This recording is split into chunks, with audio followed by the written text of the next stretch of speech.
am sure of is the only match of Zaf's that I've seen on our stream tonight was Akuma. And somebody told me that he's entered another bracket that's running today and was also playing Akuma there. Interesting. And I have not made a secret that I am not really a fan of Zaf's Akuma. I feel like Zaf as a player really strives when he's kind of figured out how to optimize. Like, I think he's the type of player that looks at a situation and identifies what is the thing that I win in this situation. How do I win something out of this? Even if it's as small as like a little bit of screen positioning or something like that. And I feel like that isn't there with the Akuma yet. It's something that he did really well with the Sagat. And that's where you started to see like his fireball patterns would get really interesting, because he would play for seemingly strange rewards, but it was because he had identified, you know, what he should be playing for. I think that is a lot for me to say on someone who's not going to be in the top 8. Yeah, I mean, and with Akuma, with the Switch, you know, this late in the game's life, I think people are playing the field a little bit, trying to find characters, not even necessarily just for success, but like for some varieties, for some fun. We all love to see Sagat on the screen doing some work, but you play a million ranked matches with one character, and you're feeling like you gotta diversify a little bit, right? But Akuma definitely a character that can find those rewards off fringe situations. We've seen a little bit more of that recently, I think, on the old highlight clips on Twitch and Twitter. But yeah, Fidicap taking it over Zaf. You know, maybe in an experimental phase, but Fidicap has earned their spot here, and a few of the other names very familiar. Prophet, I'm seeing the Gill portrait on screen, but I really hope we're going to see a little bit of Oro tonight. I hope it's the. I know that's been making the rounds. Okay, so Prophet won last week's East Coast Throwdown Community Throwdown with the Oro Switch. Was in losers semis, I think, and ended up making the switch to Oro to close that out. Stayed on Oro for the whole bracket, and I was floored at what I was witnessing. And what I was really impressed by was like you there's this sort of idea that Oro is, you know, this V-trigger swing character off the Tengu Stone, right? Like his Tengu Stone play can be hugely momentous, but Prophet would occasionally be forced to like activate it in neutral, and then would be willing to like whiff a stand strong or crouch strong so that the rocks from the Tengu Stone would send out the hitbox at like this crazy absurd range. We are seeing the Gill here. I'm not sure how I feel about Gill and Delora. Yeah, the defensive options are a little bit lacking. You know, may be missing that EXDP down the road, but we'll just have to see what happens. Yeah, you know what? Actually, I'm going to take that back. I do know how I feel about Gill versus Laura. My gut reaction is that I probably don't like it. He wants to play this mid-range or zoning game, and she's got great tools to deal with fireball pressure. He doesn't, I honestly don't, if he has a 3-frame, and I know it's not a good one, I honestly don't even remember. I don't think so. I want to say it's 4 on the like it, but I could be wrong. But yeah, like right here, we're seeing some whiff punishes do quite a bit of damage, and you run into that Oki Blender, luckily able to get out. Feeling a little bit of pressure here from those strong, solid buttons in the corner. But jumping out, a little bit of fireball pressure. I do think Prophet wants to use those fireballs, at least when the meter's not there to check them. Right there, a little bit of pressure won just from a simple fireball, but the quick reversal, a lot of damage on the board, going into throw, pressure off the elbow, we're backing back up, Sonic Boom gonna nullify a lot of those options, but here we are, we're in, we have V-Trigger. Not gonna do anything with it. That's a real shame. You could see that, you know, Prophet found the V-Trigger activation, but it really was trying to use it for the setup you get after the knockdown. And Mailyn ready with the correct counter poke. Well, I don't know how fast that crouch jab is, but we're finding a little bit of use for it. Poking out, and now on the offensive. No, just has to hold that. Uh-oh, now you're in the blender. Has to be shift back. Great check on the forward fierce. Mailyn not going to get away with just using that limb with abandon. No low profiles underneath the clap, but a great spacing trap there. Now Prophet with the life lead and the dominant corner position here, but Mailyn has every resource on deck. This could actually swing back still. This life deficit does not really matter. There's the trigger activation in the back throw. That's not great. Plus frames. View reversal gets smoked. Standing reset. Doing it again. Trying to create a little bit of space to, you know, find this last hit. Oh, catches the backdash. We're Still so close alive. here. Oh, that wake up. Oh, step kick. Crouch short. the whip Double and the KO. Mailyn happy to have a double KO here. That's going to be the game for for them. Going round 1 up on Prophet Gill. I mean, I think the buttons were really good for Prophet there, kind of controlling neutral space and checking some of the advances, but yeah, just a few less options on defense may have put them in kind of a rough spot. We'll see how this develops.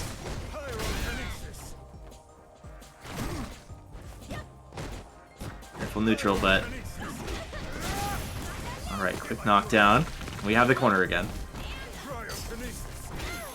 Oh, to dash forward, good but check. actually does manage to get the crossover. Backdash gets checked by the standing fierce, and we're out. We had to spend the 1 EX bar, but that's worth it. This is a decent position and life lead to be back on here. Really good positioning in that corner. Nice control, though. A clever jump out from Mailyn gives a little bit of stage advantage here. All right, dash in gets plus frames, respects it. Frame traps, the scary. frame trap, or the tick throws rather, have been working out decently well here for Mailyn. Has to spend the V reversal. V reversals, we're not seeing Mailyn really check them, and I guess there's not really a reason to just yet. Throw still alive, plus frames after command grab whiffs. Terrible You were command grab still whiffs. in block stun. I cannot believe that after such like a like measured game in the corner of pressure, simple tick throws, nothing with a lot of recovery. The one command grab that Mailyn finally goes for is a little too out of space. Oh, crouch fierce gets away with the knee drop after the fact, though. Mailyn was not expecting the full commitment. Now we got that retribution stack on lock, except we don't because crouch strong counter pokes. Yeah, the fact that that comes away like so fast, not a lot of opportunities to press the advantage off of a hit like that. And here we are in the corner again. We've seen this before. Oh, good punch out. All right, this is where you see the real Gill combos. Off of V-trigger activation, it lets you kind of spring load the whole thing. Yep, manages to go full screen and set up the trap in the Oh, middle, what a but jab we don't check. get a whole lot out of it. Great jab check, great counter hit confirmed. That's going to be the trigger activation. No V-gauge on lock for Prophet, which means you got to hold this mix and hold it. They do. Mailyn taking the round. Final round. Fight.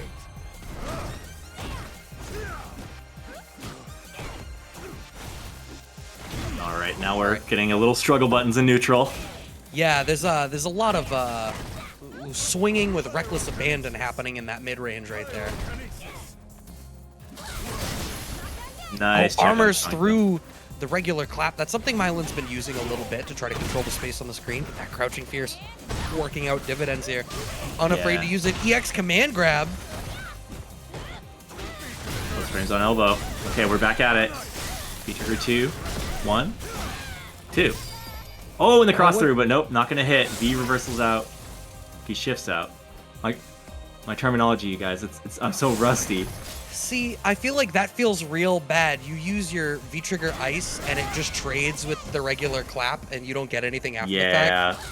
Yeah. Aren't you the Thunderclap- leader of like a secret society, Gill? Can't you get some projectile durability? Yeah, how much hair do you have to have flowing in the wind before you're mid-tier? Wow, good hit though. Evening it up, Prophet. I feel like Thunderclap is really neutralizing a lot of those tools that maybe Prophet wanted going into this matchup.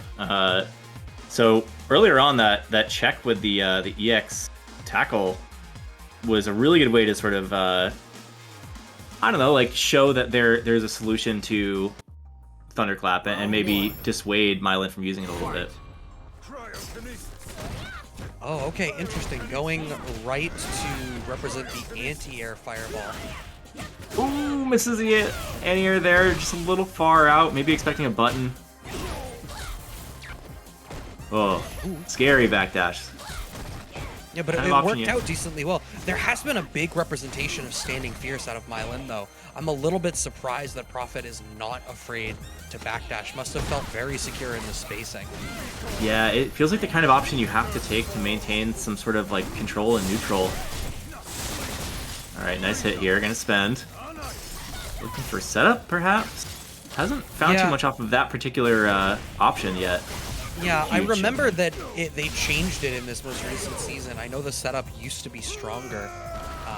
There must be something about it. Maybe just the fact that the utilization of it sends Laura back full screen is enough for Prophet, where it's like, I understand that I use this in the combo, I get full screen and screen control, and then the trap means that, you know, I can put out a fireball and decide if I want to keep playing zoning or move in behind it, and I'm covered because of the V-Trigger. Whereas, like, the Flame V-Trigger, the V-Trigger 1, kind of doesn't afford you that same degree of the ability to control where you're at on the screen.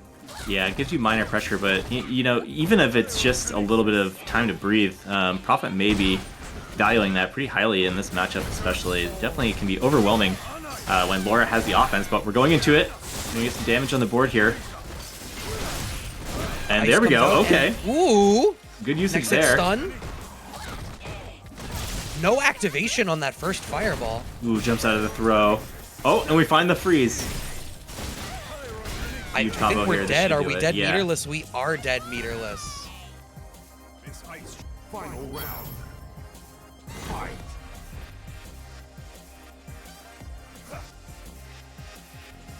Controlling a little bit of space. Mailyn finds the hit. Knockdown. Ooh, God, good check. Prophet has found the right spot on the screen to be using that crouching strong, and is exposing Mailyn's poking tendencies a fair bit. A lot of these claps, like, because her hurt box extends forward when she uses the clap. Right. And Prophet is using the crouching strong to blow that up specifically. Good attempt on the jump in, but nice anti-air from Mailyn to keep the space. And yeah, I think, again, disincentivizing Thunderclap is the name of the game here. You don't want Laura to steal a turn, because when she takes an inch, she gets a mile. Here we go, building towards Really? a mile now. That was a smart up back. Okay, well, at least this time your durability nullifies a fully charged clap. Trap in the middle of the screen. We got some screen control. Completely able Prophet to has deal with a the fireball. little bit of life lead here. Ooh, there we so go. smart. Pyrokinesis. This is still, I mean, Mailyn can absolutely still take this. Still sitting in trigger, has one EX bar. Anybody can get blended. Yeah, you have to respect the comeback factor, especially from a character like this.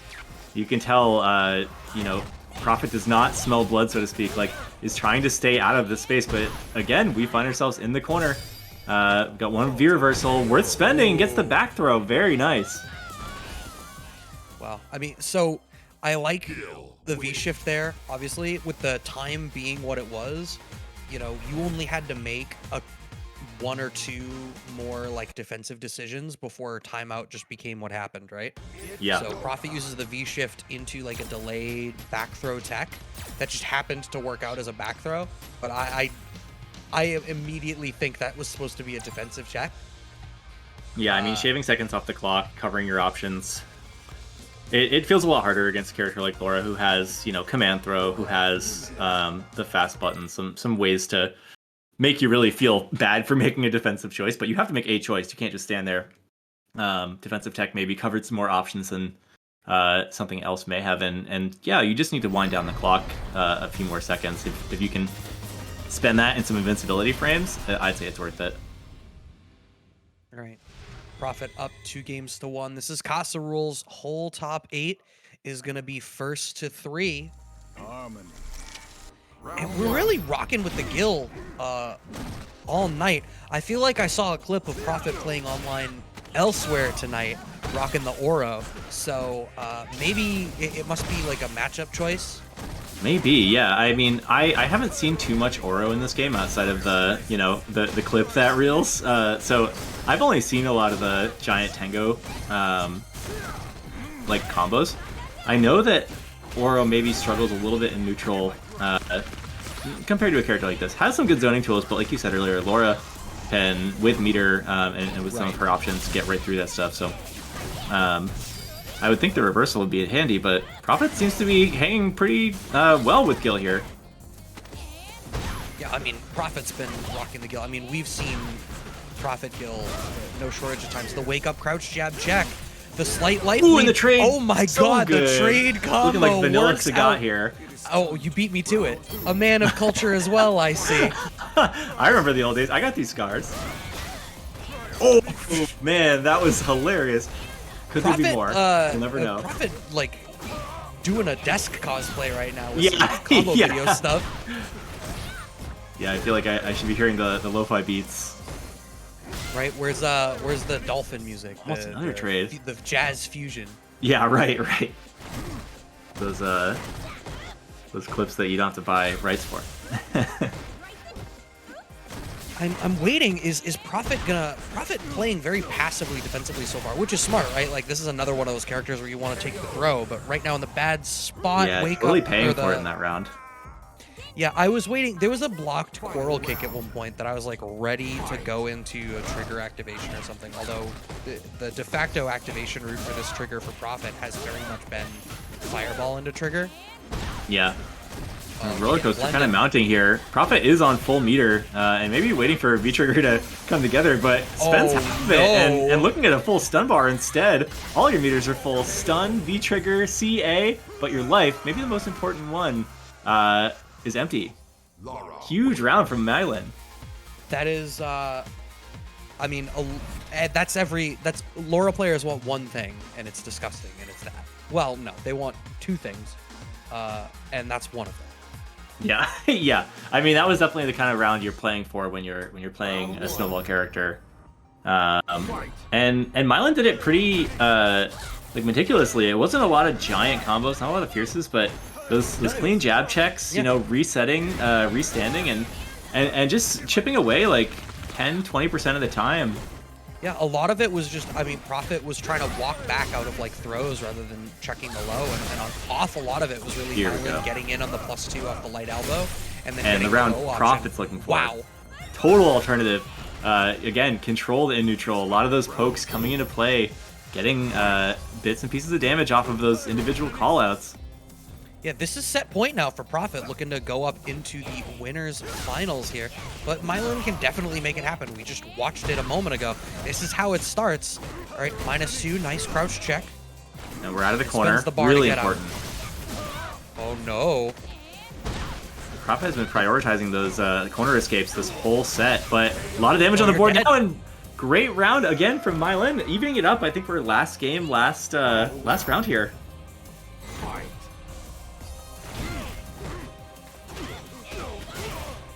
Right, this is the final round here, the first match of Casa's return in top 8 of here of Street Fighter V. Mailyn in the driver's seat here, but Prophet defensively working out a little bit better here. And you can see, I mean, Mailyn is even like not checking after these knee drops, finds the crouch fierce into the medium elbow, and now the party has started. Oh, what a great low short check! Very clean. Getting rid of the thunderclap too, getting some damage on the board, setting up. See if we can find some advantage state from this V-Trigger now. We had the EX knee drops come in handy a little earlier, but playing more patient, still gets jumped in on. Huge crush counter, that's a lot of damage, and that is going to do it. Mailyn advances. And that's a real shame. You saw the startup of crouching fierce out of Prophet, went for the big anti-air, still had the trigger on deck and the 2 bars in the corner, and Mailyn was already stunned, so we were getting a big retribution cash out. That could have been everything. Instead, just a hair late, and it turned out to be nothing. That was just your life. Shoutouts to Metallica. And Mailyn moves on to the winners finals. Are they in that? Does Metallica need shoutouts? I don't think they need my shoutouts. What's up? Are they when we were young? No, they're at Boston Calling though. This year? Yeah. Oh my. I would be pissed if I bought tickets. Not that I dislike Metallica, but Rage Against the Machine was supposed to be playing, and they pulled out at the last minute. So that's why. That's imagine buying festival show tickets for Rage That's Against the not the same Machine. thing. Oh, that's really funny. All right, we got SpaceBoy already loaded in here into the lobby. That's going to be SpaceBoy versus Callisto as our next match. SpaceBoy presumably going to be rocking the Luke again.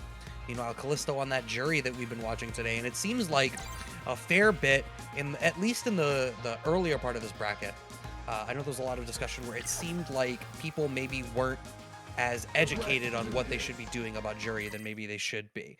It seemed like people didn't necessarily have answers to like the strength of like standing medium kick or just her movement speed combined with her interesting hurt boxes around her good pokes. Yeah, she's kind of a tricky character. It feels like she's constantly really hard to evaluate as far as her strength goes. I saw someone joking that she would go up like a full spot on the tier list if people didn't use dash in or jump in as a mix-up, which is really, really rude. But wait, like dash in or jump in as Juri? yeah, like on Wake Up and like I think it was like a Urian player just showed beating like jump in on Oki with standing fierce, like standing heavy kick. But she has some interesting pokes. She has some ways to control neutral. Can get a lot of damage when she has her stacks ready. We'll see how that comes together. Maybe we should campaign that Juri can be the next character that Punk decides that no one is playing them right, and then like plays the character for a year and just starts winning all the tournaments. Yeah, I mean, did it for Claw. The whiff punishing game is there. If Punk wants to play this character, he's well able to.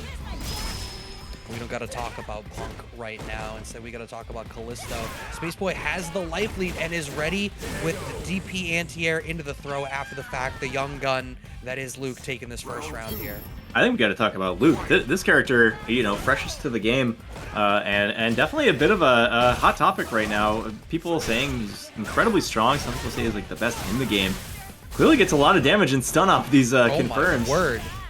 Okay, nice check there from Callisto. That's going to be the trigger activation, but the amount of respect that you need for this fireball. I mean, I saw Luke's fireball and I was like, this is going to be a little bit messy. There is no travel time on this fireball in a game where like every fireball has travel time.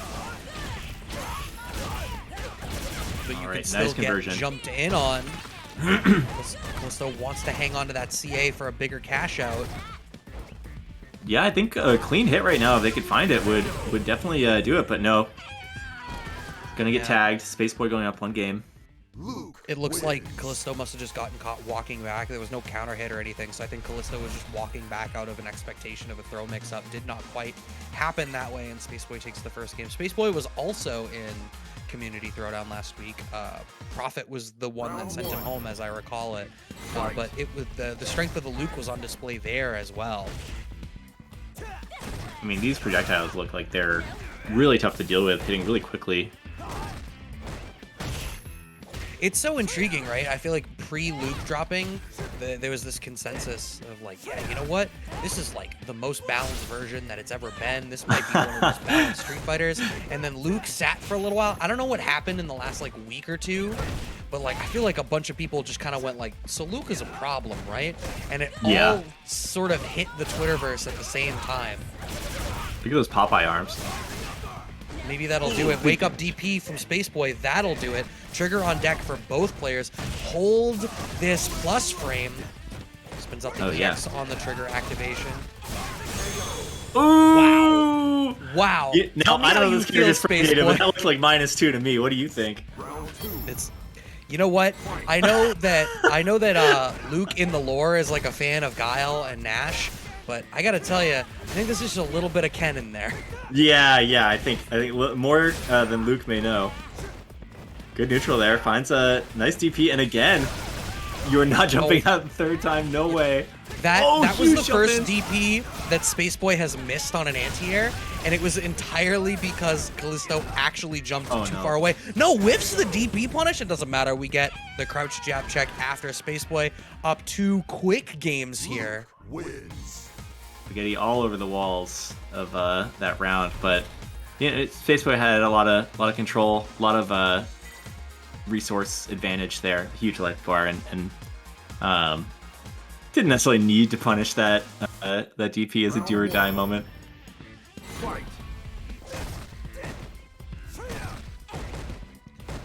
right, let's see whether Callisto is going to be able to wisen up and find something in this matchup.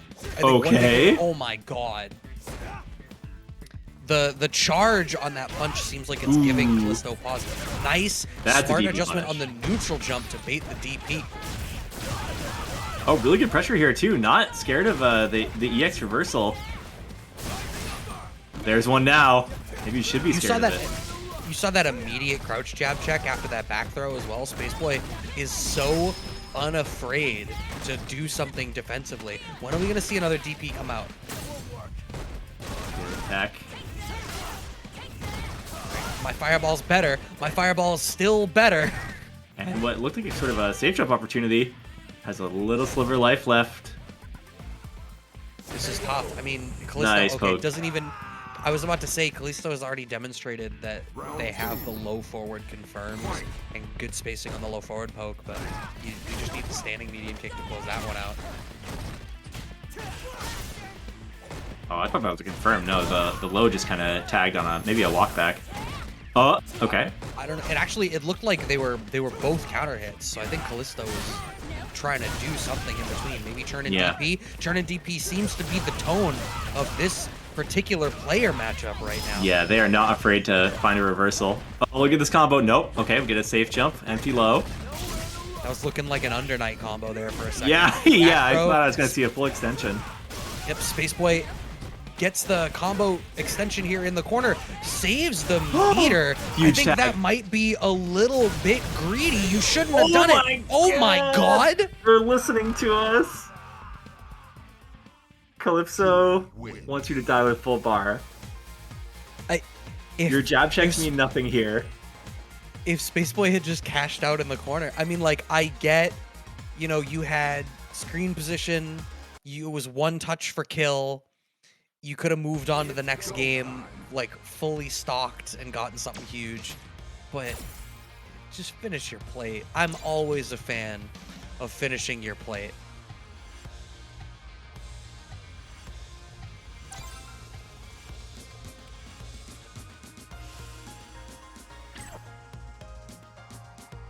All right, 2 games to 1 here, SpaceBoy on Callisto. When we went back in, I wonder whether this is SpaceBoy going for a character switch or if that was just to get a breather. I feel like SpaceBoy has tons of characters, right? SpaceBoy has the Sakura, Yeah, which is probably huge what we most... portfolio. Seth is in there. But, I mean, Luke is definitely capable of, of finding the W here. And taking a breather, not a bad idea. Especially, you see a round like that where both players are, like, really reversal happy.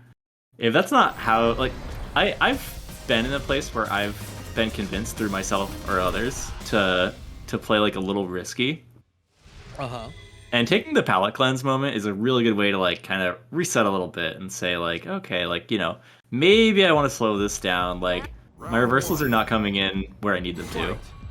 Yeah, I mean, there's something I definitely want to take a breather when I lose out around a game even on dash forward EXDP catching my back dash. Like, that's a call. Speaking of a call, Callisto keeps letting these...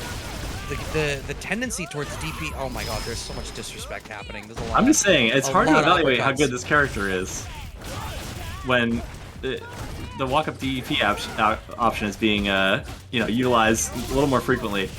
Yeah, all I know about this Juri right now is that her area code is 623. I'll bet. Oh, nice jump over. Oh my god. But we just get the DP after commits there, but it's fine. That one's spaced out safely. SpaceBoy still has the life lead and lets it rock. Good fireball. Yep.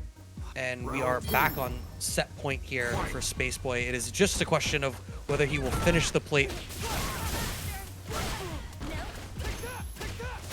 Oh, great counter hit confirms. Callisto is 1,000,000% going to DP every time right now. That's going to be the stun. Yeah. You know, SpaceBoy took that round to slow it down a little bit and start blocking, and it's paying off. And Callisto, maybe not so much. Luke wins. All right, well, SpaceBoy moves on to the winners finals. I think Callisto's looking for some real estate in 63 on SRK Street. Moving down into the loser side, where Callisto will play against the winner of Andalaa and Nightmare Effect. Mailyn versus SpaceBoy is going to be the winners finals. Laura versus Luke. Now, I'm intrigued because, sure, Laura has, you know, anti-fireball tools, but like EX Command Grabber, EX Elbow, you know, one of the things that you want to be doing is like you want to react to the fireball, right? Luke's fireball travels quickly enough that I imagine you need to be pretty preemptive. So I don't know. Now, granted, he's not a zoner, right? Like he's a mid-range brawler that has a fireball. So, But you know, his fireball is really good though, right? Like it's a Yeah. different. I don't know. I don't have enough experience with this character to gauge the like efficacy of that, but can Laura's anti-fireball tools play the same game when it comes out like that quickly? yeah, I'm really not sure. It'll definitely be among the first times that I'm seeing the matchup played out. Yeah. So I'm super curious, and that's all obviously assuming that SpaceBoy elects to play the Luke, right? I'm sure SpaceBoy's played a ton of Laura with Sakura, and Sakura has, you know, decent resources to contend with that. You know, maybe one thing is who has a better low hit confirm to low profile the clap, for example, right? Like, Right. you know, Yeah. we know that buffers and hit confirms are skills that SpaceBoy has demonstrated consistently. So like, what's more important, right? Like the pressure and the fireball and everything that Luke gives you. I mean, he has a decent enough low forward and maybe like low forward DP through the fireballs to contend with stuff versus like stand short checks from Sakura that can also expose some stuff. It's, you know, I think both can be contenders. I'm just going to be curious what happens. Before we get to look at any of that, though, we're dropping down in here for Andalaa versus Nightmare Effect is the next match I believe we're getting.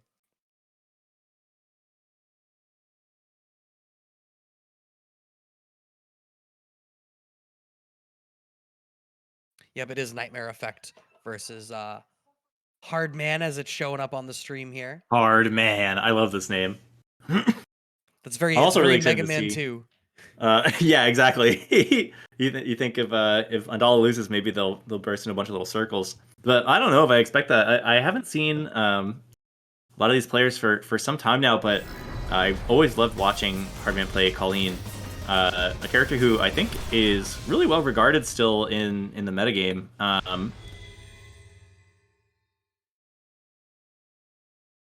Yeah, I mean, Colleen's in a fairly good spot. She's got a great ground game. You know, standing fierce is really good. Standing short checks are really good. Crouching fierce is a decent enough anti-air. You know, she can get good Oki off of a lot of her hits, and then that V trigger too. Still 2-bar V trigger, so she can potentially pop it twice. And then just the strength of that V trigger literally makes her among the best ground game focused characters that there are. Before we're able to deal with any of that, HARDMAN needs to, there's the activation now as Nightmare Effect is out to a pretty quick life lead here and seems disinterested in playing with any of this stuff and is playing super rush punch focused as the principal poke tool.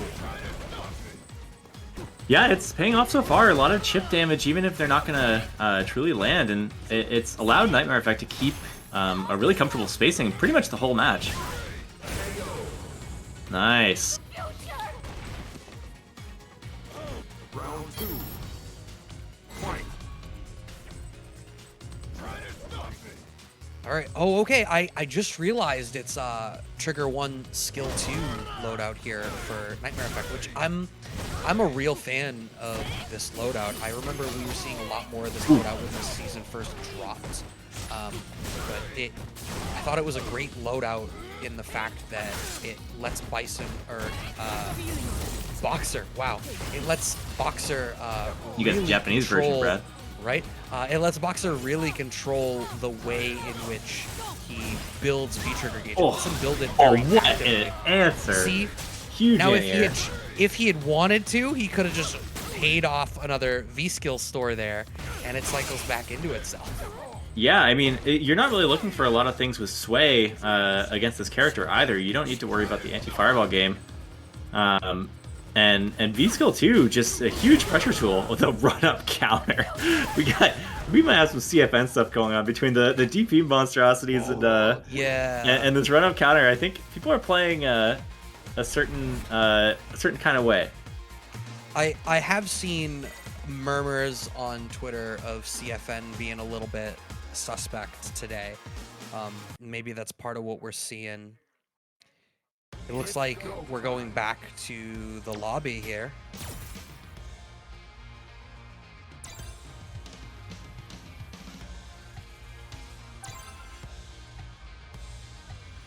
Nightmare Effect up that first game. It seemed like HARDMAN really didn't get much of an opportunity to play at all. I feel like the rush punch based mid-range game really just kind of exposed HARDMAN, which I think is a call that I see comparatively often from boxer players in this matchup, right? Because like you don't want to have to play mid-range and deal with either standing fierce or standing short, or even like standing strong and crouching strong are also really good. Like Kolin has these great ground buttons, and you have this other tool that can just kind of bulldoze your way past all of them. So you might as well use it. Yeah. Yeah, I mean, I think, and like V-Skill 2, there are a lot of things that outrange Colleen. Oh, okay. Yeah, CFN is acting up. We had to get the secret attack. This is the 2-bar special. If you got 2 bars, there's only one answer here. Fight. All right, repping the Ken. I mean, also just a very different approach in general. You know, with how thoroughly that game did not go his way, I understand making a big switch. We started to see what I figured some of the adjustments should have been with like the utilization of the neutral jump, but it seems too little too late. Command dash gets back thrown, and Nightmare Effect already off to a dominant screen position here with slight life lead, and straight back in to charging those rush punches and making HARDMAN have to deal with it. Looking down to the loadout, we're seeing V-Skill 1 back in action, so we are looking for that sway when it comes to the Fireball game. No more rush punches, but that can come in real handy if HARDMAN gets a little bit too excited about Fireballs. Yeah. Actually, it's switched to Trigger 2 as well, so also exposing the mix-up of the command grab. Yeah. Great standing short check. We're going to cash out into a knockdown here. What's it going to be? Low short tick. Doesn't get blocked. Nightmare Effect at a life deficit. Oh my wow. God. Degeneracy. Tell me how you feel. You're going to have to come back offline someday, and when it happens, there's a reckoning. Taking the corner, though. Oh, great back throw delay. Waiting for an option, trying to bait out perhaps another DP. We do see that one bar on the board. Nightmare Effect 1,000,000% was as afraid as I was. And went for the back yeah, everyone in the audience. There we go. Good use of the DP there, getting that plus situation. Oh, nice placement on the Ooh, nice punish. Yeah, these punishes on the rush punches are, I think, one of the things that's working out really well here for HARDMAN. I don't know if it's the range that Nightmare Effect is being forced to play at in this matchup now is working out less good, or if Ken is just better equipped. All of these DPs in neutral, too. HARDMAN is just, like, letting these DPs riff in these spots and actually catching the rush punches. That EXDP into activation gets checked. Oh, the Buffalo from downtown! That looks so far away. I don't know if Nightmare Effect just yanked a button or what, but geez, again, you know, a little bit of a pause before going off with the grabs and stealing another round away, going up 2-0. Yeah, this is still looking pretty dominant here, and yeah, okay, stick with the Ken. I think that is looking like the choice that has worked out a little bit better just based on that one game. I do think Ken's toolset seems to be benefiting HARDMAN a little bit more than Colleen was. Colleen just felt like she was completely shut down by Nightmare Effect. That could be personal matchup stuff too. Nightmare Effect able to challenge some of those dashes in. But here, adjusting to the Ken as well, seems to have really good control over this whole player matchup. Yep. Oh. Finding all of these anti-airs critically. Great check. Oh, man. What are we looking for? Trying to find a stray button. I respect it, but it hasn't paid off yet. You know what? We saw in the last game, actually, it paid off a couple of times. Yeah. I'm gonna need to see that that round marker though if I want to see real results, you know. Both players with V-Trigger looking for any little confirm. Yeah, I think HARDMAN has all the resources to cash out something bigger here. It just, okay. Finds the throw. Now, Now, in theory, any hit should do it. Nightmare Effect, I feel like Nightmare Effect risks getting antsy to finish off that V-trigger. Oh my god! Antsy's But gonna take it. HARDMAN wasn't thinking about it. Finds the EX low, catches HARDMAN walking back. It gives just enough pause for the very last of the V-trigger, and this is now set point here for Nightmare Effect. Sneaking in that dirty boxing right before the bell. Yeah, that V-trigger felt like it was popped a year ago, and just holding on to it, you know, with Dirty Buffalo, you don't have to spend it. It doesn't deplete too quickly, so I forgot about it too. And nice pressure in the corner here. Okay, looking for those neutral jump DPs now. Look at it, we're just gonna wait and see. If it comes out, then you get a lot of damage on the board. But it's just, like, it's done so much to give HARDMAN room on the screen. I kind of wish that HARDMAN would be a little bit more active on the ground now that this Rush Punch game has been dissuaded in the way that it has. Yeah, Nightmare Effect in good control on the ground game, and HARDMAN maybe just looking for some sort of confirm, has full meter. Oh, good hit. Nothing off of it. Going for the throw, Yep. gets teched. We found the low, but nothing else. One more jab will do it. Yeah, we're approaching a life deficit here that is hard, but HARDMAN sitting with enough resources here that I don't think a confirm into CA kills.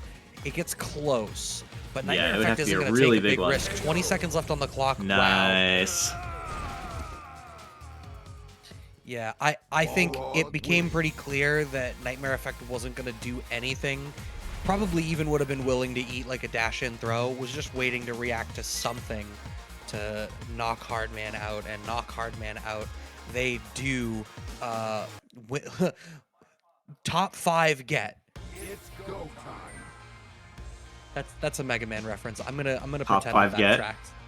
Yeah, cause when you kill one of the robot masters, it just like it gets you the weapon. It's like weapon get, Cutman power get. Top 5 get. Well, you're gonna keep that one in the tank, but I don't know if you can you trade up? I think we're gonna look for top 3 get a little later on in the zone. Dr. Wily, not handing those out for free. You gotta earn them in this bracket. Well, Nightmare Effect will move on to play against Callisto next. But first, I presume, yep, we are sending out the invites for FluxWavez and Fitted Cap. So, I mean, we were talking about Fitted Cap a bit earlier, just based on our own inferences on Fitted Cap beating Zaf. You believe Fitted Cap was a Lucia player. I unfortunately, I'm truthfully not aware. Yeah, I mean, we'll see when character select hits, and like I was saying earlier, this late stage in the game, people are picking up other characters. You know, there could be anything showing up on the board. I feel like I'm starting to see a handful of people open rows up for what feels like the first time in the meta game. But we are going to see Lucia, at least on the portrait here. We'll see if she sticks around. Another character who doesn't have a ton of representatives, but it has some interesting tools. The double light kick tick throw is one of those things that I think real talented players are kept up at night by. Yeah, I mean, she definitely has tools. She has some interesting like traps and gimmicks that she can set up. I think her thing is just like it feels very situational when she really gets to turn on, and when she's not, it just kind of like her core kit sometimes doesn't feel as good. I don't presume to know, you know, if someone were to put together like what they feel like Lucia needs in order to, you know, improve a little bit. I couldn't presume to tell you what it was. I'm not familiar enough with having the character in my own hands, right? I mean, we FluxWavez see time and time again, like minor adjustments just lead to full power swings yeah. sometimes. Yeah, I still remember back in MK9 when you know, MK9 was getting a patch like every 1 or 2 months, and they kept buffing Jax because he kept not seeing results until one day people discovered that he became top tier like 3 patches ago. Yeah, they gave him an infinite. Like, why would they do this? FluxWavez on the poison here. Starting off with a more mid-range zoning style game here. Fitted Cap sending out the fireball game right off the rip. Okay, now we're moving in. The FluxWavez draws first blood.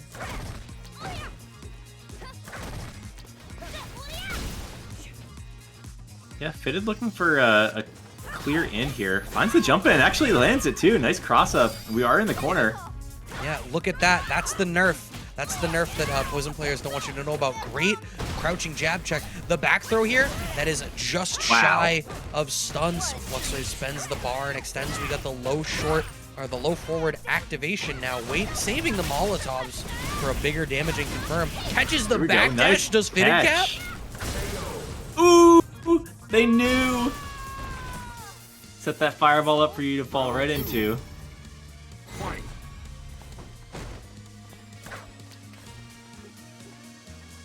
I mean, if Fitted Cap beats FluxWavez is, I think, the winningest person in Casa in general. Between Street Fighter V and Grand Blue, if I recall correctly. FluxWavez might have the most.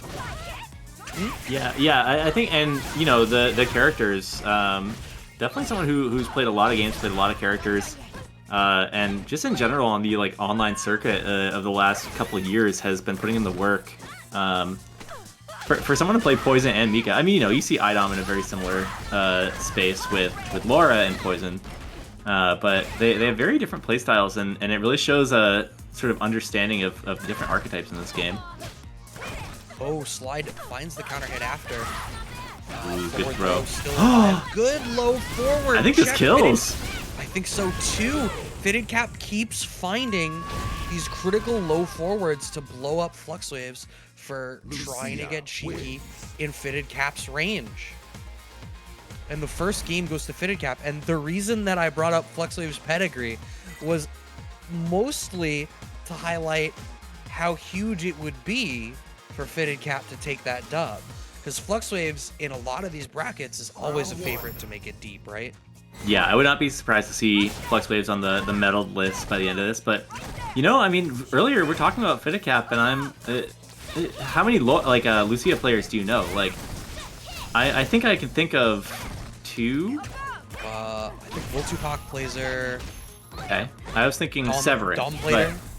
But that is all to say, like, I knew immediately that this person played Lucia because they're Goblin. You know what I mean? Like, they play Lucia. This is their character. This you know, they are part of what's like putting this character on the map at all. Finds the cross up, cashes out one of the Molotovs. You're not quite sitting on it, so not a lot of chip from that one, but did find a nice extension. Okay, here we go. This is gonna be a pain. Nice. The Reversal doesn't want to cook any longer. Trying to let some of this Gray Life get back. Just rushing down. The way that Fitted Cap is finding these runs through the gaps that FluxWavez is leaving. I feel like normally I associate FluxWavez as being able to check that kind of stuff, and we're absolutely not seeing it today. Yeah, it could be a little less familiarity with the tool set too. You know, finding places that are a little less like autopilot to check. But that last match was lost to a shimmy. You know, Fitted Cap knew where the throw tech was coming and stopped pressure in time to get something really meaningful off of it. Right. FluxWavez, it seems like maybe some of the adjustment is like standing fierce into empty whip to try to stay in that pocket. No punish? No punish on that. Okay. A little too far out with the medium. Unfortunate. But still finding enough damage on the board to even up in rounds. Flux, maybe finding some adjustments.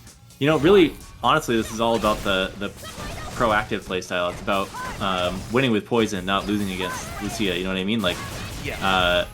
You can play that scary sort of like mid-far range game, rack up the white damage, and then every single hit of the whip is going to be doing double what you expect. Yeah. Nice jump out.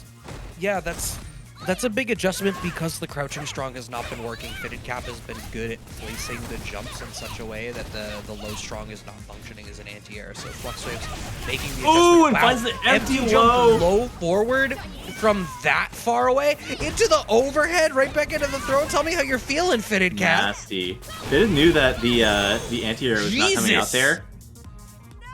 That range on that jump in was so specific where Lucia like they knew that Flux knew that crouching medium was not going to work, and so Flux went up for the block, knowing that they were going to get hit out of their anti-air, and the low came down. It was like really perfect. You don't see empty jump low in a lot of situations outside of like Oki. Fight. And Fitted just threw one into neutral there, just wove it in perfectly to the pressure game. Yeah, it's so fascinating, and like it can be part of your footsies, right? Like, because as you just highlighted, Flux made a decision based on like, I'm gonna block this thing in this spot because I expect that there's gonna be a limb on the jump in. Yeah, And, Flux's like, approach was totally realistic. It was just perfectly capitalized by Fitted. Fitted Cap sitting up 2 games, 2-0 here.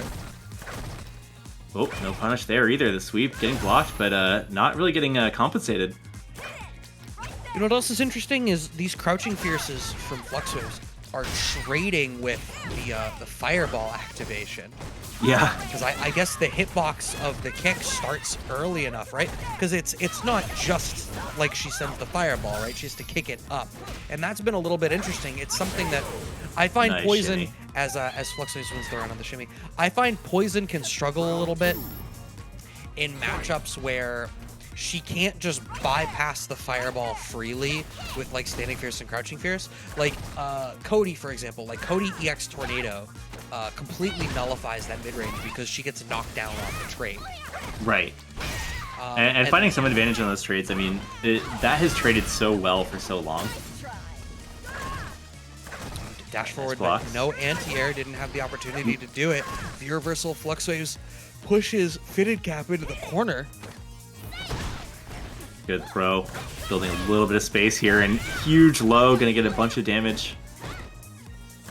What's wild is Fitted Cap's low there Ooh. was like an anti-shimmy. FluxWavez walked out of range expecting a shimmy, and Fitted Cap planted ass and placed the low forward to blow FluxWavez up for playing around the shimmy. Wake up Nice DP. DP. Next hit would do Fake it for fireball, Fitted Cap. looking for something.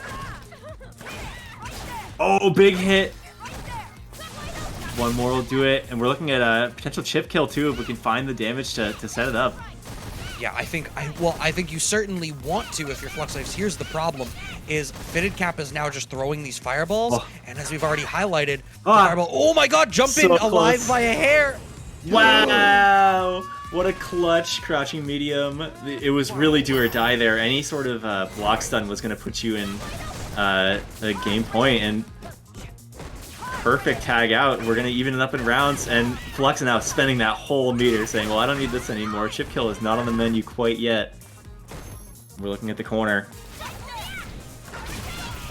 Nice jump out, but no gets tagged. Yeah, the uppercut catches a pretty far away jump in as well, trying to place the fireball in order to make our way out. FluxWavez continuing to show that they have that jump back jab anti-air on deck, and this is a pretty good life lead here for FluxWavez. What a big huge crush counter will serve as a big equalizer as we start to And move the back to shimmy. the corner. Now we're looking at corner, overhead. If you had the option select ready, it was yours, Fitted Cap. Okay, still have something in the bag here. Corner control is big. A lot of damage on the board. More than enough. One bar sitting and up another round. Fitted Cap takes that clean. Was that 3-0? That's 3-0. That's Wow. 3-0 for Fitted Cap Amazing over Lucia play. FluxWavez. Yeah, I'm impressed. It was the way that Fitted Cap was able to, on a dime, switch between, you know, being out at full screen and playing with the fireball style game, and then immediately, as soon as there was a little bit of room, switch over to the run style pressure to get in behind it, was all really great. And then on top of that, just the surgically precise placement of all of these low forward checks. You called out some of the, you know, these crazy clutch low forwards with a pixel left where it's like, you need to check this move right now, and managed to check it every time. It is no small feat to beat FluxWavez like that. So now Fitted Cap gets to play against Profit in the next match that they have on losers. So I hope there's still some gas in the tank, because that's not going to be an easy matchup at all. Yeah, I mean, it's hard to say whether or not Fitted Cap played comfortably through all that. Like, that was a decisive win, but it looked like the kind of win that you are doing some serious decision making the whole time. Like, I mean, like you were saying, the spacing was amazing. The tempo was like perfect, and it was just off-putting enough, but enough to like for Faded to be able to control what was going on the whole time. And amazing decision making. Like it definitely feels like the kind of round that takes a lot out of you. Like sometimes you're playing out of your mind, you're in that flow state, but other times you won because you earned it. Like you do the hard work, and you know, a little bit of time to rest here. So we'll see if that's the case. Fitted does have a moment to recoup and think about the next one. While that's going on, we are going to see, I think it was Nightmare Effect on screen with the Balrog. Yeah. So it's Nightmare Effect and Callisto. Boxer Juri. That's going to be interesting. We already saw from Nightmare Effect a willingness to play a very rush punch focused mid-range game. Mm-hmm. And my gut call on that is like, well, that's going to make it harder for Juri to play for stocks.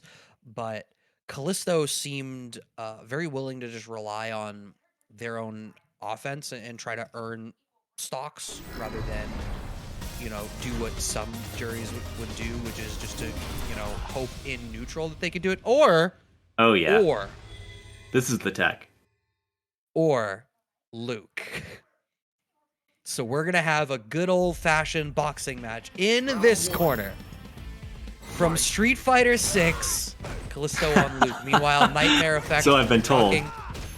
V-Trigger 1, V-Skill 2 once again here for Nightmare Effect. So no command grabs on deck here. And Duff City, Mayor of Duff City, Balrog here, getting in a lot of clean hits, but Callisto kind of evening it up. Nice throws here in the corner, pops V-Trigger and keeping the pressure on. No fear. Just like you'd expect their shirt to say 10 or 20 years ago. Look at all this gray light. Wow! So much corner pressure. Oh, and the second medium whiffs. That sucks. I wonder if... well, Callisto had already demonstrated that we were letting some DPs rock. That's what was happening. Absolutely. Yeah, and you know, part of that came with a rougher connection. I'm not sure how this is matching up, but I could see picking Luke being another reason, or another response to a bad connection, or a negative bad connection. With that in mind, I think that Callisto is playing pretty mannered. Like, you know, we're going to see those EX reversals, but they're not on the run up quite yet. We'll see if that comes into play a little later in the story here. Staying off of him at all times. We are down to no meter though, and we don't need it, I guess. Oh my god. There's a tiny voice in my head right now. I vouched. Does Callisto play Luke? Because here's something, right? Right now they do. Callisto is overwhelmingly just doing the target combo into trigger, letting the fireball rock, and then just letting these DPs happen. Nightmare Effect is getting the better of all of these mid-range interactions. I feel like Callisto is quite literally just hitting buttons. Right now, you can hit as many buttons as you want. I want to see the input reader while this is going on. Right, None of them matter. You are in hit stun, my friend. Balrog wins. And Nightmare Effect up 1-0. I mean, you know, the match earlier with Nightmare Effect and Andalaa, they were having a little bit of a connection issue, and Nightmare Effect got the better of it by playing that slowed down pace. It was looking for those neutral jump DPs. So Nightmare Effect is coming into this match with sort of a clear mind for that sort of thing. You know, like, I think that they might be in a really good position to capitalize on that style of play. Yeah, I think you're right. I mean, the pace that they were playing at off the rip was a little bit slower, a little bit more mid-range and neutral focus. So if the adjustment is going to be like, all right, stuff is getting a little bit wild, let's take a breather, when it seems like everyone else's tendency in that is stuff is getting a little bit wild, you want to get nuts, let's get nuts. Like, it in a world of Michael Keaton's, Nightmare Effect is Christian Bale. And I don't know if that's the Callisto right might be Batman to Jared compare Leto him to. if we're sitting in this space. Okay. If only for this match. All right, somebody call on. Who's the Margot Robbie in this example? Then somebody check on. We've gone too deep. All right, still on the Luke. We did see the costume switch. Multiverse developing. We need to kill the Batman. Round one. I think is the game plan here for Nightmare Effect, and so far it's going pretty good. It's simple. Caution. We kill the CFN. Yeah, yeah. It's simple. We pull the Ethernet cord. If you're good at something, never do it for free. See, it's that same target combo. I feel like that's all Callisto's doing, which is fine if you're doing it like to whip punish. Okay, Oh, no. And here's exactly what you were calling out from Nightmare Effect. Nightmare Effect is kind of wise to, all right, some nutty stuff is about to happen. I'm just gonna let the nutty stuff happen. It's happening. I don't know. Do you want to know how I got this LP? And we're looking at this overhead. You deserve to lose this round for that nasty overhead. Oh Slows my it down, God. looking for maybe the EX. I think Nightmare Effect is leaning a little too far into the playbook here. Waiting for Callisto to rip the meter mid-combo. Maybe felt a lag spike and got into that, in-your-head mentality. Oh, so All right. so Callisto is actually, I feel like Callisto is Ooh. developing a game plan. Okay. Bruh. All right. I So never should have made this character. Callisto is 1,000,000% just like finding the game plan in the moment and is trying to expose Nightmare Effect as a player. I think Luke is just the vessel. Luke is the vessel. V-trigger on board, cannot be reversal out of that, and chip damage is going to take it. Callisto back on the board Wins. with Luke. Wahoo! The strength of Western JoJo. Man. So I haven't played Street Fighter for a little while. Would you guys consider Luke a feat character? I am. You gotta play with me in this space, Brad. We gotta kill time in between the matches because of the lobby. What do No, you think? my was I was about to say I'm not completely sure what that question is supposed to mean. But Callisto has left I think the you know what that lobby. question is supposed to be, Brad. No, I mean Juri is a feat character. Yeah, I know that. I played this game when Juri came out. I'm just asking. All right. Callisto in chat says IGQ Nightmare wins. Yo. Okay. I can't. I don't know. I just watched you can. But okay. Yeah, I saw the receipts. You got the dub. All right. Well, One for the Nightmare excellent Effect is customer service. gonna take the set. We take those. All right. And it's not too often that you get to say you won 1-1. You know? It's a 1-1, but it was close. The new It was meme, 1-1, but Nightmare it was Effect- close. Yes, absolutely. Nightmare Effect moves on to the loser semis, waiting for the winner of Fitted Cap and Profit. We're memeing a little bit. I know CFN is a blow up. Thanks Callisto for taking it all in stride and trying to have some fun with it. I think dropping out 1-1 is a flex. I'm down. This is a different kind of W. There's another path to a trophy here. Right? There is the. I mean, if I were in Nightmare Effect seat right now, I might be just a little bit heated. Like, Andalaa, Callisto actually memed on him, teabagged him, brought it to 1-1, and then said, "I'm good." I'm good. With a Matcherino that has over $250 in it. Yeah, that's amazing. There is a certain peace of mind you can have from that. When you're not feeling it, it's cool to walk away. But if you haven't walked away yet and you haven't taken a look at that Matcherino a little bit, please. I think we are out of codes here.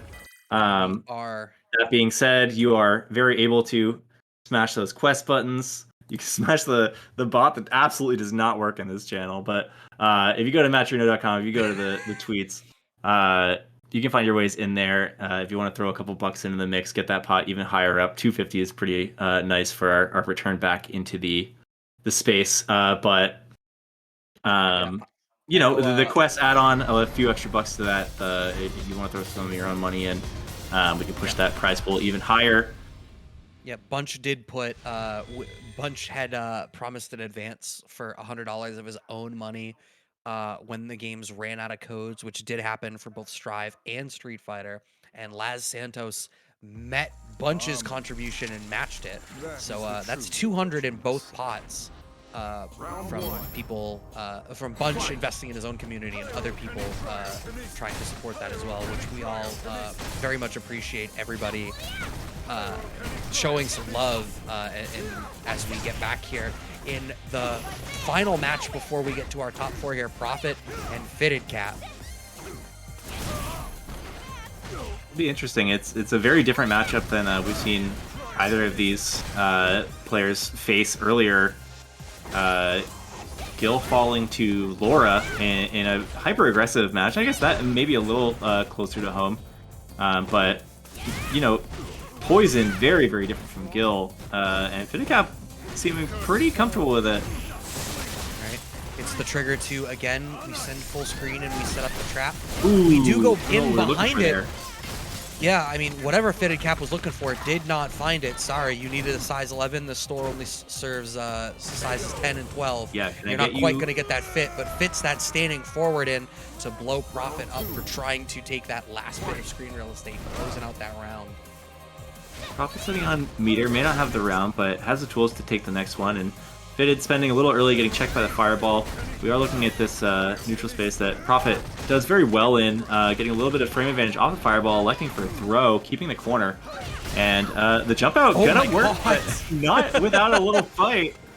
I was expecting more there. I don't know what it was, but I'm so afraid of Prophet's his trade conversions after what we saw earlier. Right, I feel like if Prophet develops these crazy trade conversions and optimizes them, like, I'm not ready for that type of power. Wasn't ready for this double standing short either, and Fitted Cap takes this first game.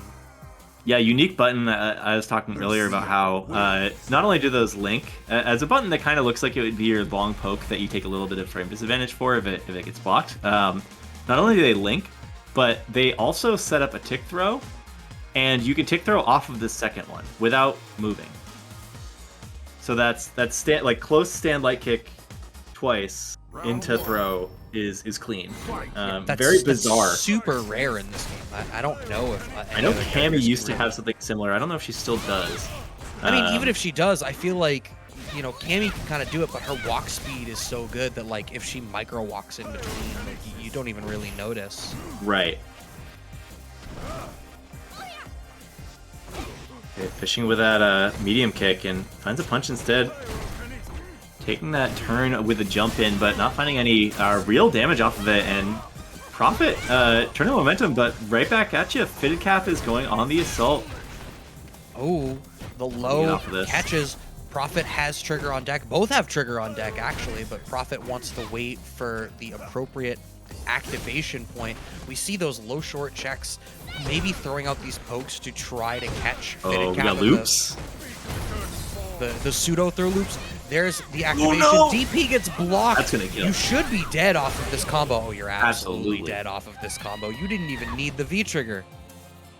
Yeah, I think Gill just like shreds life bars in that V trigger, especially if you can get something going when it's like already popped. But yeah, I mean, like that DP was a little risky. It would have sealed the round for Fitted Cap. Maybe just wanted to maintain that pressure, keep the mind state. All right, nice tick there. Yeah, keeps the corner position. Backing off ever so slightly, but okay. Doesn't fall for the fireball trap. Instead, just spends the V reversal to get past it. We still got the coverage from the ice ball because the lunge connected. And this is a healthy life lead here for Prophet. Empty throw into back throw. Yo, I want to see the cutscene. We got full CA in the corner. Yeah. You gotta spend it before you die. Resurrect is not in this game. We are not playing Third Strike today. It wouldn't be the first time it happened. There's the trigger activation off of the EX Fireball, the de facto activation route. Now we gotta, I was about to say we gotta show some respect, but we didn't. Instead, check out the sandals. Coral kick into the V-trigger, closes out the round, and we are one game apiece here now.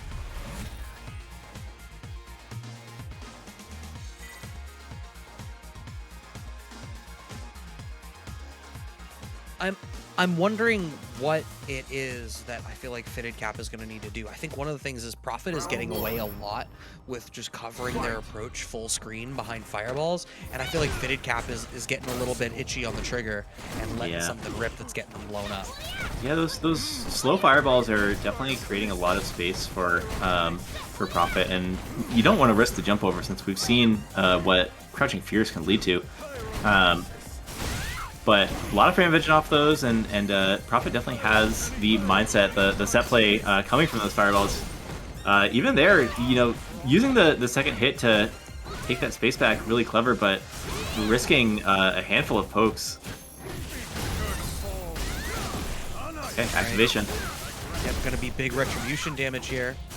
Oh, and goes for the left, right, and we've still got. Oh, you know, you're actually just dead. You don't got. We got Diving that bar, you will get to see it later. Going into this next round. That was an aggressive round start from Prophet there, letting the lunge rip. Both players playing very aggressive and a little punishable. Fitted Cap finding some damage off of that lunge. And then back to this sort of slow play. It really is on and off, very anaerobic playstyle here. Going from some slick zoning right into throw loops. I saw 3. You know, we talked about how a throw loop isn't real, but it doesn't mean it's not effective. Oh, looking for a throw there. Trying to shimmy, but it's tagged. Too far away, the V reversal gets smoked. Now we got the no, we're jabbing.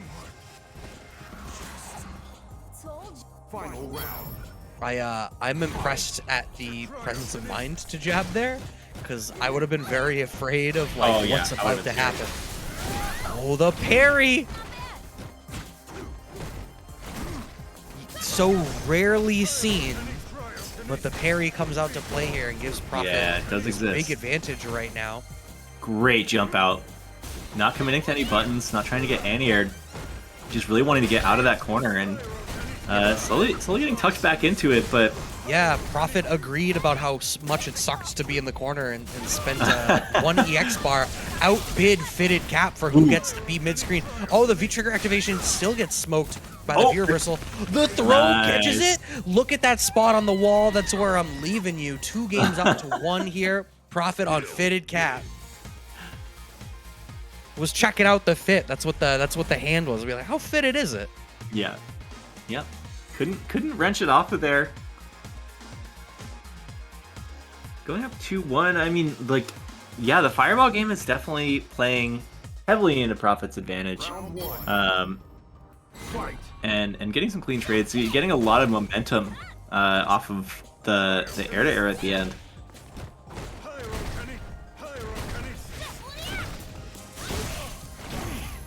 Yeah, we take those.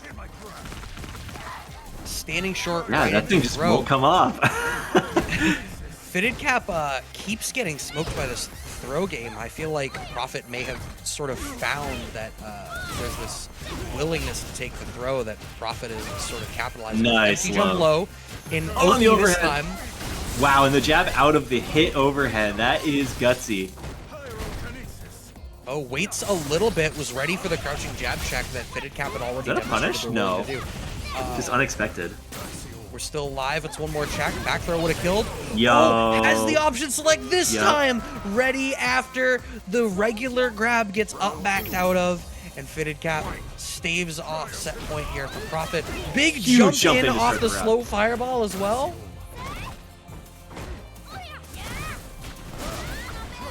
Nice check.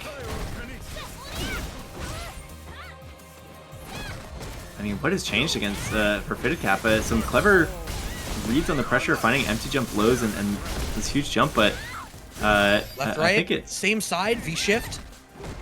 It's got to be more than that. I think they're maybe finding a little bit of spacing here. Another great jab out. Yeah. So what's huge about that is that, you know, standing short, you know, if Prophet's not right on top of him, needs to walk forward a little bit. And stand short tick has been the answer so much. I think Fitted Cap has, by now, as we are ready to go into Game 5, as Fitted Cap wins Game 4, but by now, Fitted Cap has sort of wisened up to the way that Prophet is structuring their offense. So all of these crouch jabs, you know, we were having a harder time placing them, and Fitted Cap was sort of having to hold that offense. But now feeling much more comfortable putting something in the way of it and trying to swing back into their own favor. Round one. Yeah, I mean, it's a very momentum-heavy game, especially, you know, Lucia is able to capitalize on that.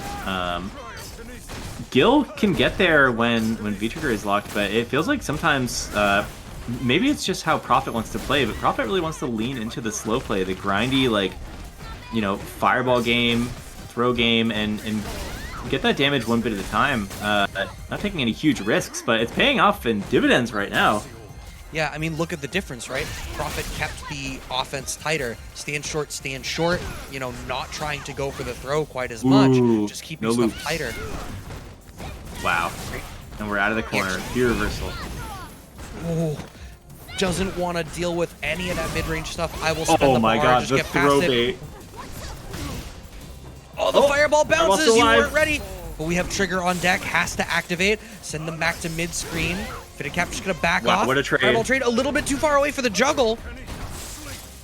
And we're sitting pretty. There's still one V-Trigger alive, but no, the Crouching Fierce instead. It is round two. Yeah, that Crouching Fierce has, I mean, with Prophet's winner side ended on a Crouching Fierce that was a few frames too late. But we may continue to strive and survive here through the loser side as we are on set point here for Prophet. Sitting also with a fair bit of resources, but holding this corner pressure. Oh no, Cash is out an EX bar and an EX fireball, but gets smoked for it. And these crouch jab checks that you called out for Fitted Cap, so good. Survival is absolutely the name of the game for Prophet right now. They are fighting for their life. Really aggressive play from Fitted, and there finds the round with a throw. I mean, that jab check, like, that was, for all intents and purposes, still on offense. Like, that was Prophet's chance to escape that corner situation, and Fitted was not having it. True final round here. Prophet spends the bar to get through the neutral in the fireball game. Fitted Cap is cooking. Huge Fitted anti-air. Cap gets retributed on. But they're out of the corner. They have the throw. This is a tough spot traditionally for Prophet, who does find the back throw. Saving grace here, but we're back to mid-screen. Spending some meter to try to get out of pressure, but no. Fit is happy to spend their own meter, EX this time, to maintain it, and we're back at the corner. It may be a different corner than before. Nice fireball countering the knee drop. We're back to the throw loops. Do you remember this one? No, it's a hit, but blocked. Nice defense by Prophet. Fitted forced to walk out, but finds a little bit of a shift change. Oh, right. V-Trigger going to be huge here. Another great jab out. We are not letting something get started. Yeah, if Okay. Prophet finds the right hit, this can absolutely happen. The spending of the EX bar is like actually huge because it gets Prophet so much space and catches the coral kick as an early anti-air. Fitted Cap was hungrily trying to jump forward and make something happen, and it cost them the set. Prophet stabilizes it, takes it 3-2. Fitted Cap had been doing so good. I loved the way that they were, I mean, the crouch jab checks were fantastic, but also the way that they were willing to use the specials out of run, the shimmies that were basically happening that Prophet was getting smoked through, and the spacing traps were happening at this crazy far range that was really exposing Prophet. It was just the fact that Prophet managed to stabilize in that corner and find the trigger activation point is really what it came back to. And even then, I think if Fitted Cap had stayed a little bit calmer once they got to full screen, even the EXDP whiff wasn't too big a deal, but I just felt like we got a little bit antsy and we tunnel visioned just a hair on the W. But out at 5th, no small feat. Congratulations to Fitted Cap, and congratulations to oh my god, why am I trying a blank? To Prophet. Wow, I'm a professional. Congratulations to Prophet for moving up and earning the place in the top 4. I'm trying to load the bracket. It's not loading properly for me. I'm getting cursed by technology right now. Dustin, help me. Technology is not my strong suit. I don't know if it's any of ours. I feel like all day it's been Discord down. I can't figure out if Nightbot wants to be friends anymore. Bracket's not loading up. Like, you know, there's a lot of tribulation here. So we'll find that stuff as we go. We do have SpaceBoy still in the running. Mailyn coming up in winners final, if I remember correctly. So we'll be seeing that matchup in the future. And circling back, yeah, I think that the big issue at the end of that match was through and through, Fitted was so good at the tempo changes. You were seeing the double backdash into the run buttons as a way to catch Prophet, sort of trying to utilize that space. And it just felt like on that last scramble, like Fitted was not able to switch back and spend some meter, maybe on a read that the lunge was coming in, but just a few little scramble situations, and Prophet was able to wrangle the round. Really fortunate for them. I think both players played so well that you have to take any moment like that as a good luck. But I'm happy to see more Prophet. You know, it's still a chance of Oro coming out in the future. You know what? It weirdly, it seems as though Prophet is locked in on the Gill tonight. And maybe it's like, you know how, you know, people that play online poker, they'll, you know, play at a bunch of tables at once and just swip between them. Maybe it's the kind of thing where it's like, I'll play Oro in this one tournament and then I'll play Gill over at the Casa. This is an Oro tournament. See which gets me the money. I want to establish the brand. Is gonna stay. I want this to be an Oro tournament. SpaceBoy is going to lock in with the Luke going into winners finals here. We discussed a little bit earlier whether we would see a character switch out of SpaceBoy or if it was going to stay on the Luke, and it is staying here. Mailyn on the Laura. And, you know, what we were talking about is the first thing that comes to mind is that Laura's anti-fireball tools not having the opportunity to react to the fireball due to how fast it comes out. Yeah, I'm not familiar enough with this character to say, but it looks like the fireball is incredibly quick, and I can't tell if it's just like a visual kind of like trick where, you know, there's more startup than it looks like it is. Kind of like how Nash's like forward dash was earlier in the game, right? Or if it's really that fast, because it seems like a really powerful zoning tool. Here we're happy to use it. I think the triple shot gonna get through any sort of armor. And we're trying to rack up the damage, even the odds a little bit. Trying to find some screen control as well. Wow, nice tag in neutral. Yeah, that crouching fierce was huge. Even like SpaceBoy is slowly building this trigger back, unique to Luke. The ability to just regenerate his trigger once it's popped. But that crouching fierce did so much to stall SpaceBoy's momentum. And Mailyn has been very good at placing those clutch crouching fierces. We saw the same thing in their match on the winner's side. Yeah, really good buttons in neutral from Mailyn earlier today. Oh! Wow. Literally a frame late to catch that V-skill store. All right, plus frames off of it. We didn't respect it. Next hit will be stun. It would have been that medium punch. It looked like it attempted a counter hit confirm, but just a little too far out. And now Mailyn has a chance. No, gonna get jabbed on. Whoa. Not quite enough to kill. And we find one more jab. SpaceBoy going to go up around. Final round. Mailyn played very afraid of something defensively from SpaceBoy there. After both of that medium punch elbow follow-ups, you're plus if you dash in. And Mailyn has already demonstrated that they're very good at, you know, slight walk forward standing fierce if you don't want to walk dash in. But we saw nothing, and SpaceBoy got the counter jab to win out the round anyway on what very well should have been Mailyn's opportunity. Now we're going to see one hit away from stun. Once again, this is still Mailyn's opportunity, and once again, awful plus frame situation, SpaceBoy finds the room to jab and get their breath back even. Yeah, that full screen range is definitely working out so far, but a little closer going to put you in deep trouble. Huge jump in on the fireball. DP out, love to see it. And the jump over there too, baited the V-trigger triple fireball there. Knew that SpaceBoy wanted to utilize that tool as it's like a really good zoning opportunity, especially going into Thunderclap like that. I think that would trade okay, but Mailyn's one step ahead of the game, says, I don't need to spend bar to get over this. Yeah, I think that was a really smart data point to show, and might give SpaceBoy pause for using the V-Trigger special once V-Trigger pops outside of, you don't get to use it perhaps as a zoning tool to contend with my fireballs. You're just going to have to be content to use it on block to generate as many additional turns as you want. Yeah. It's the side switch off the MP elbow. Regular throw. Okay, nice. Finds the spacing on the jab elbow, and now and the throw. This man is blended. Build that meter. Show them what happens when they block or tech or jump. Round 2. Fight. Every Laura just wants you to guess. They want you to guess wrong, but they want you to I was guess. gonna say they want you to guess wrong.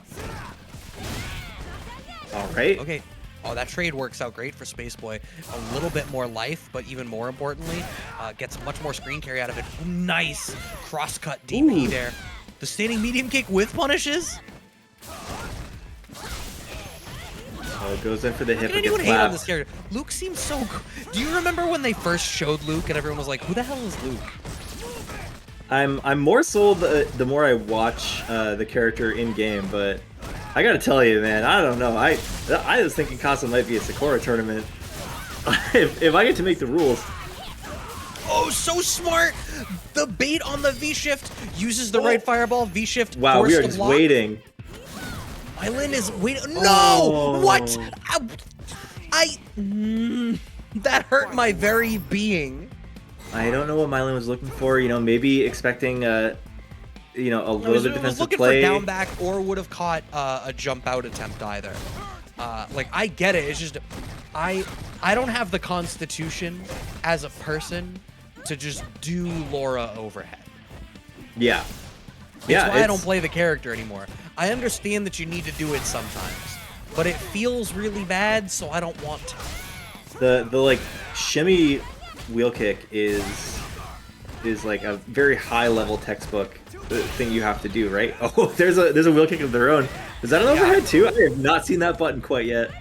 I think that it is, and SpaceBoy closes out a game of their own. Nasty. All right, this character has boots on now. I'm not sold. That he's a foot character. He was never a foot character. I don't even Never? know why. No, if one alt costume is, Was that the alt? Which one is his default? I think this is a default, isn't it? No, his default is like a boxing MMA outfit. Oh, then I guess that one's probably barefoot. I think this is his story costume then. A lot of damage already. That happened so fast. Yeah. You know what's something that's making this very difficult for Mailyn to contend with is I think it's the fact that everything Luke has pushes him forward, right? So Mailyn is walking forward and playing footsies around where Luke is, but not where he's gonna be as soon as SpaceBoy hits Stand Strong. This match reminds me of a car crash. And that is to say that the reason a car crash is dangerous is because both cars are firing at each other very quickly. And both these characters want to be in that like forward moving headspace, right? Like even right here we're seeing it behind the fireball, but still like a freight train. And so when someone gets hit, they get hit like all the way. Yeah. Is that plus? After, I think it was. The Popeye arms? If you have the Popeye arms, Nasty. It's plus unlock, I believe. And like, look at the amount of respect Mailyn now needs to give defensively. Ooh, and I had even suggested off. before we got to watch this the low forward and how it was going to interact with the thunderclap. SpaceBoy obviously at least a little bit comfortable representing it. Where's the DP? One more? Up. Oh, the grab, but nice. Elects to use the normal grab, not gonna risk the command grab. Final round. Amazing punish on the attempt to get out of that space. All right, this could be everything. All right, no, blocks the jab elbow on the wake up after the regular throw. It's so scary, right? Whenever Laura gets the right opener where it's like, okay, I need to block the right option after the fact or I'm just gonna get smoked. Frame kill gets caught in the frame trap. Dash in will be plus. We don't dash in. We go for the stand fierce, and we close out the round as SpaceBoy gets a little antsy to get out of the corner. 2 games to 1 here for Mailyn over SpaceBoy's Luke.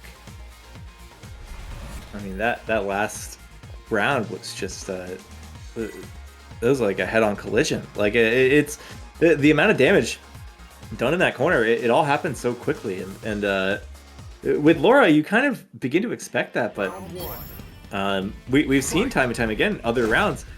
It's not always like that. It takes a little bit of finesse. So Mailyn looking really good in this winners finals to sit up in Grants.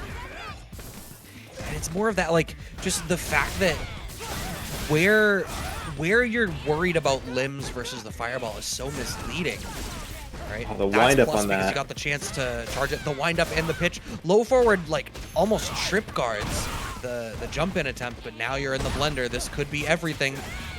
Nice jab out. Yeah, you are not plus after a dash on the forward throw as Laura. So SpaceBoy ready for that dash. Unplugs the blender, throws it in the trash. Nice throw. All right, trading limbs. Footsies. That's a spot where historically it's been colloquially said that Laura struggles. Mailyn's done a really good job of placing the limbs, but I feel like earlier on in this set and even in the other set, is it even going to happen? Where this is a really dominant position here in the corner. Oh, what a tag on that wind back. But now I've been waiting for Mailyn to find the crouching fierce, and it's simply not worked out. Dash underneath and the low short functions as a trip guard to close out the game for SpaceBoy 2-2. And yet Mailyn is really struggling on the ground game. We're not seeing the the money crouch fierces that were really opening stuff up quite as much. And I don't know, I have to assume that it's because SpaceBoy sort of identified where on the screen it was not safe to be doing things and made the adjustment of where the fireballs start and the limbs end around the standing fierce. Our combo with punish. Kind of unlocking something here, finding a lot more footing in neutral, and like you said, a lot of folks feel Laura can't always hang in those spaces, but here is where she really shines, getting the corner, offense fully on deck.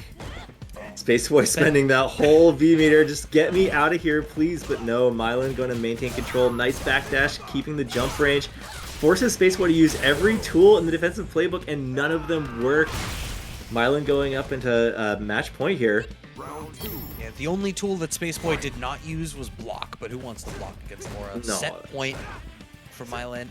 And like, that was as strong a start for SpaceBoy as we've seen from any of these rounds. It was just like all that effort to walk Mailyn into the corner, and then suddenly, oh no, that's my corner now. Thank you. Yeah, it felt like you really tried everything. I mean, do you really want to block versus a grappler? Like, it's scary. You can only do that for so long, but Mailyn really showed that they can cover all their options. Oh, so SpaceBoy slowing the game down. Look to the fact that it was so much more fireball focused, waiting for those jump outs to force Mailyn to feel like they have to stay. Look at these little gaps. Wow, that mental dash in stack grab was so smart. even ended up meeting Mailyn's dash, and we are on true final round here to see who's going to win this winner's finals. Huge jump in for SpaceBoy. That's huge. That was huge. Losing that EX clap from Mailyn is a big deal. Oh, great spacing here, and now SpaceBoy in a fantastic position to try to make this happen. Every plus frame situation. Is it going to be throw again? No. So much respect. Rush fierce into plus frames forever. That was a little too far. I feel like it's so rare for Laura to not be able to get stand short, crouch jab in a spot like that. Oh, and the dash in again, getting checked. SpaceBoy's so ready and finds the forward throw off the pressure shift. Going to take that game. Luke wins. That one opportunity just a little too presumptuous from Mailyn, and tries for that forward dash again. Maybe this time SpaceBoy won't find it, but SpaceBoy's so alert with that jab check.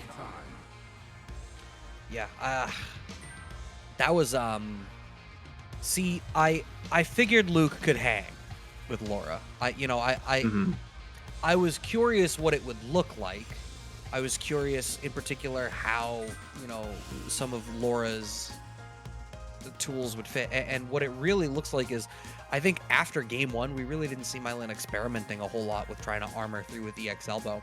I think there was just this sort of like, Luke is allowed to hit buttons here, and there's not a whole lot you can do about it without making like a giant read, and Mailyn was much more willing to try to play a footsie game, which was fine, except I think at the same time, some of Mailyn's best options were really shut down by what SpaceBoy was bringing to the table here with Luke. And I'm gonna point out one thing. While we were watching this, I had my Twitter feed on the side, and Liston the Prince had tweeted out his belief that the only limitation that Luke has as a character is the person playing them. So that's where some people in the community are thinking about Luke right now. You know, he seems strong. I think SpaceBoy has done a good job so far of demonstrating the character's strengths. I think Callisto, to their credit, also demonstrated that character's strengths pretty effectively earlier, using the bare minimum playbook to get some advantage state going. So, you know, I think that Luke definitely has some options. You get a lot of what makes a good Street Fighter character on paper, and the damage is tuned, the buttons are there. Like, SpaceBoy definitely showed what that character is made of in Winners Finals, and that's what earned him the spot in Grands. But you know what? It listens right. It's the player too. Like, SpaceBoy is familiar with that level of play. It could have been a match with Sakura, could have been with Seth. Having that awareness against a character like Laura, knowing when to jab out, and even though it didn't work, spending that meter on defensive options, staying active on defense, and really forcing the like defensive stack to be pressured on like every state of the game. You know, Luke may just be a character that does 10% more of that, but that can push a character over the edge.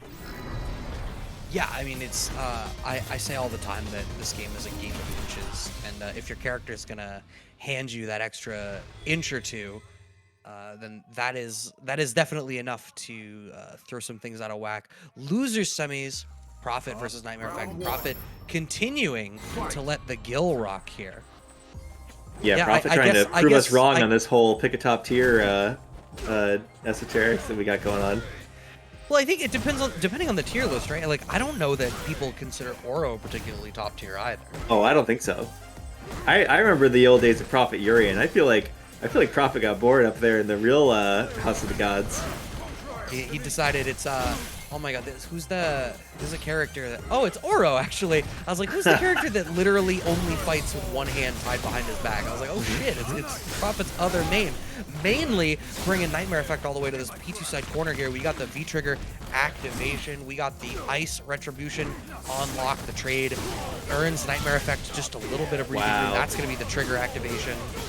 I've seen that get checked twice by forward advancing, and I keep looking for the punish marker. I don't think it's there, but it feels really unexpected on the second one here. Prophet maybe a touch more ready, but Nightmare not biting, and finds a jab check in the corner here.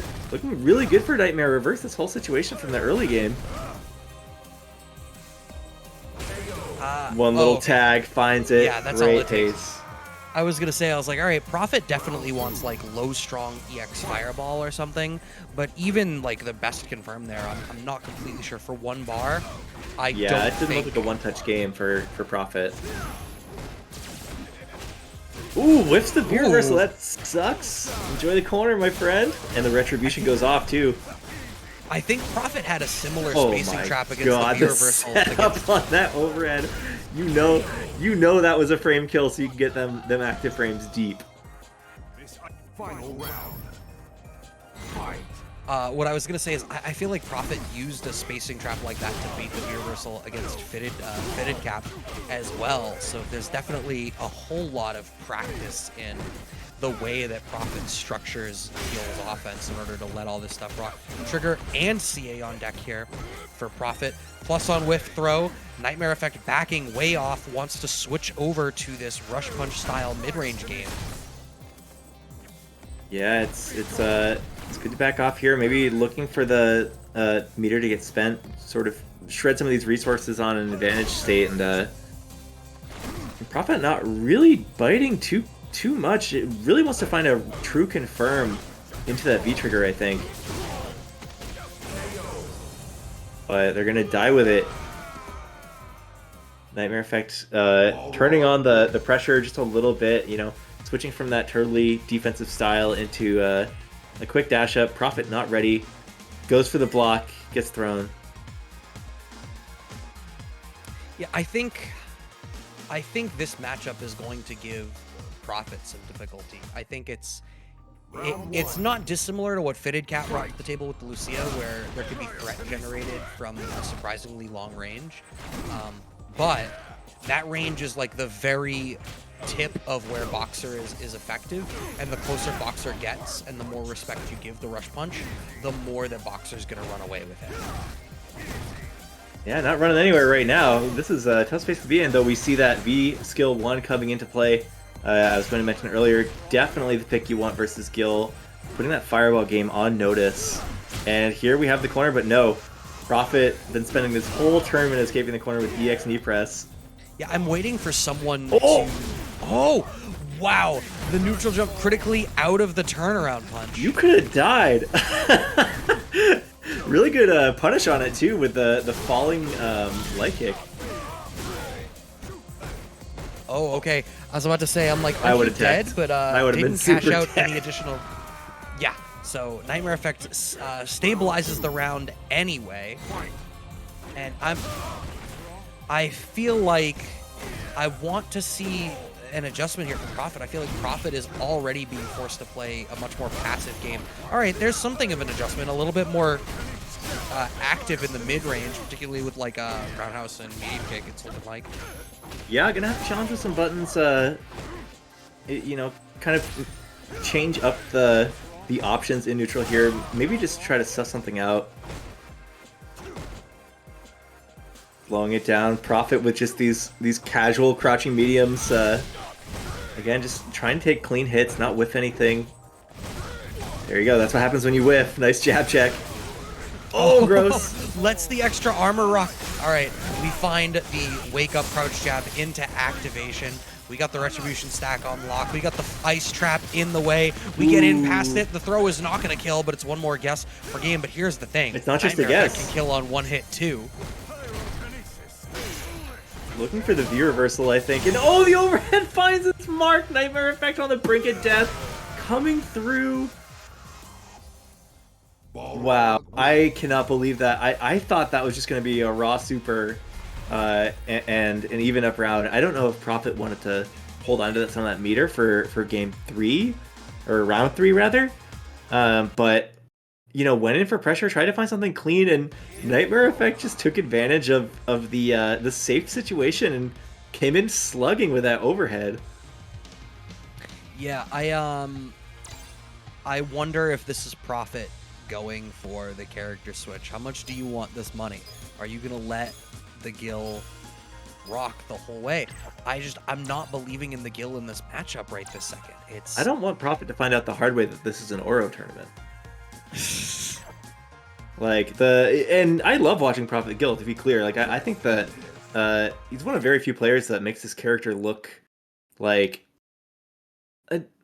you know, not just competitive, but like really stellar, and like plays into the tool set so perfectly. But I'm trying to see like a bald yellow goblin do 70% right now, you know? Like I don't do a lot of Street Fighter commentary at this moment. So when I'm here on the decks and it's top 8, I'm trying to see Oro, and here he is. There we are. Wish granted. So here's the other thing about Prophet's Oro is Prophet really liked using that V-skill fireball trap style game that Oro has available to him. I watched so much of this last week as he made the run through ECT, and once we have that one EX bar on lock, you might actually just see the zoning game open up. Now here's the thing, obviously Boxer has that V-skill 1 to get past a lot of this stuff, and already ready to check some of the cheeky air mobility that Oro has available to him. I guess that's just a Prophet thing, that he wants to be able to spend one EX bar and get out of it. Yeah, you can see the toolkit translating really directly from Gill, which is interesting. You would not think of these characters as the same. But I think Nightmare's still finding a lot of domination in neutral here.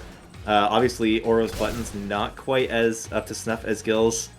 And huge jump in. Fireball game has not been working out for Prophet. I know they want the V-skill rolling a little further across the screen. Oh. Okay, a little slower there. And Wow. oh, Tengu on deck. That's a kill, right? Yeah, I think so. James? Oh, no, we had to go for the throw. No, Too between the much trigger scaling. activation and the scaling, yeah, it was way too Oh, much. wow. No.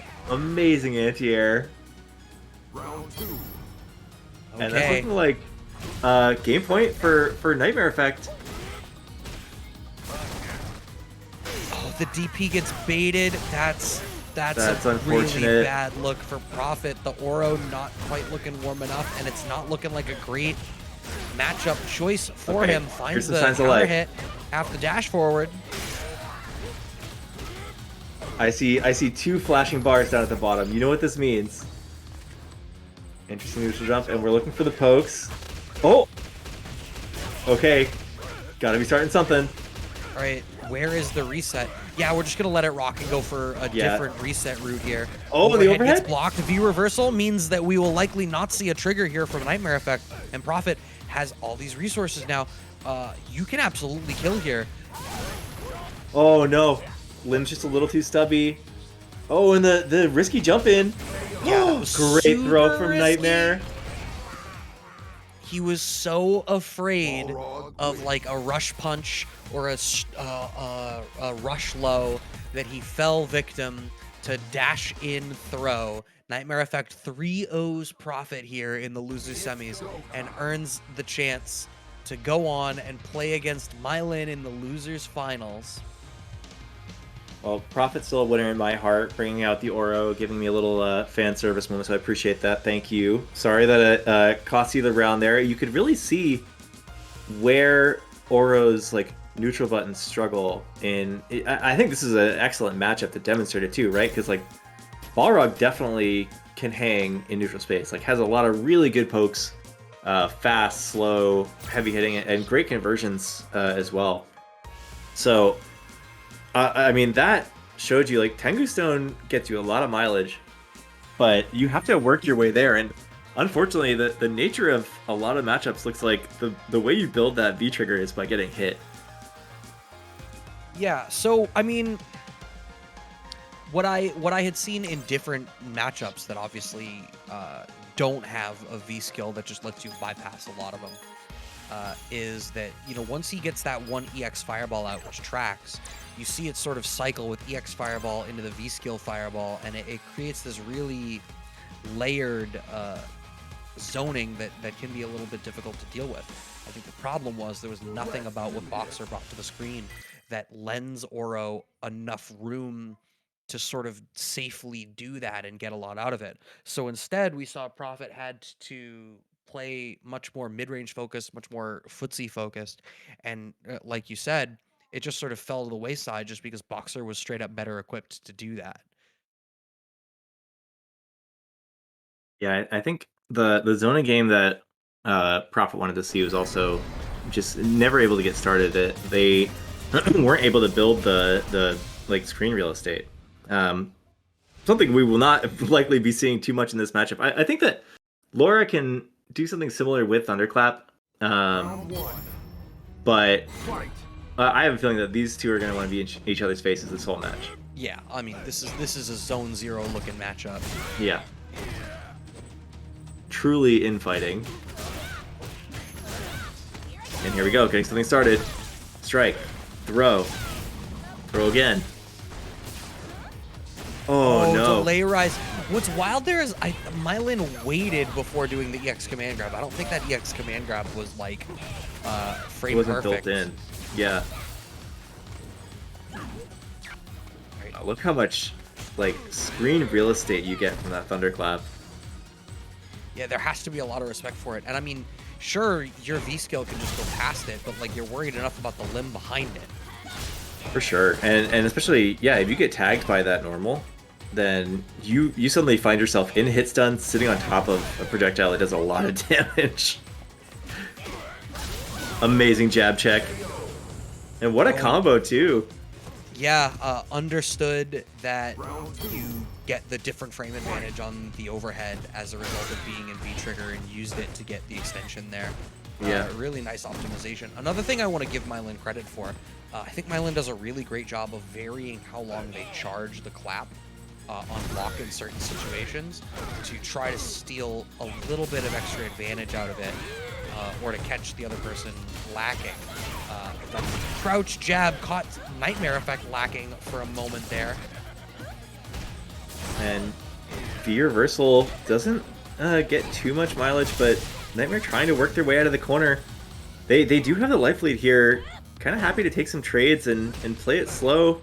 You know, force some aggression, and it's working out really nicely. Oh, huge whiff punish from Mailyn. Slowly walks in, goes to the grab, wants something big here. V-shift back. Nightmare Effect wants so little to play that mid-range game will burn the V-reversal right into the V-shift. I don't want to be -2 anywhere near you. And look at, it's all standing short. Nightmare Effect is being so non-committal to try to clean out this round. Okay, finally goes to a low forward in that spot. But like, for literally like 10 or 15 seconds, Nightmare Effect did not hit a button that was not standing short. Because if you commit to something any riskier, a Laura player will actually just whiff punish you into death. I mean, Nightmare had 30 seconds left, and I think they were content on hitting stand jab for the rest of it, you know? Just trying to play it safe, which is very challenging to do, but we've seen a lot of players here, win or lose, find some like modicum of control in this matchup. And, you know, you take your advantage when you can find it. A lot of damage on the board here, maintaining pressure, and maintaining plus frames too. Goes for the throw.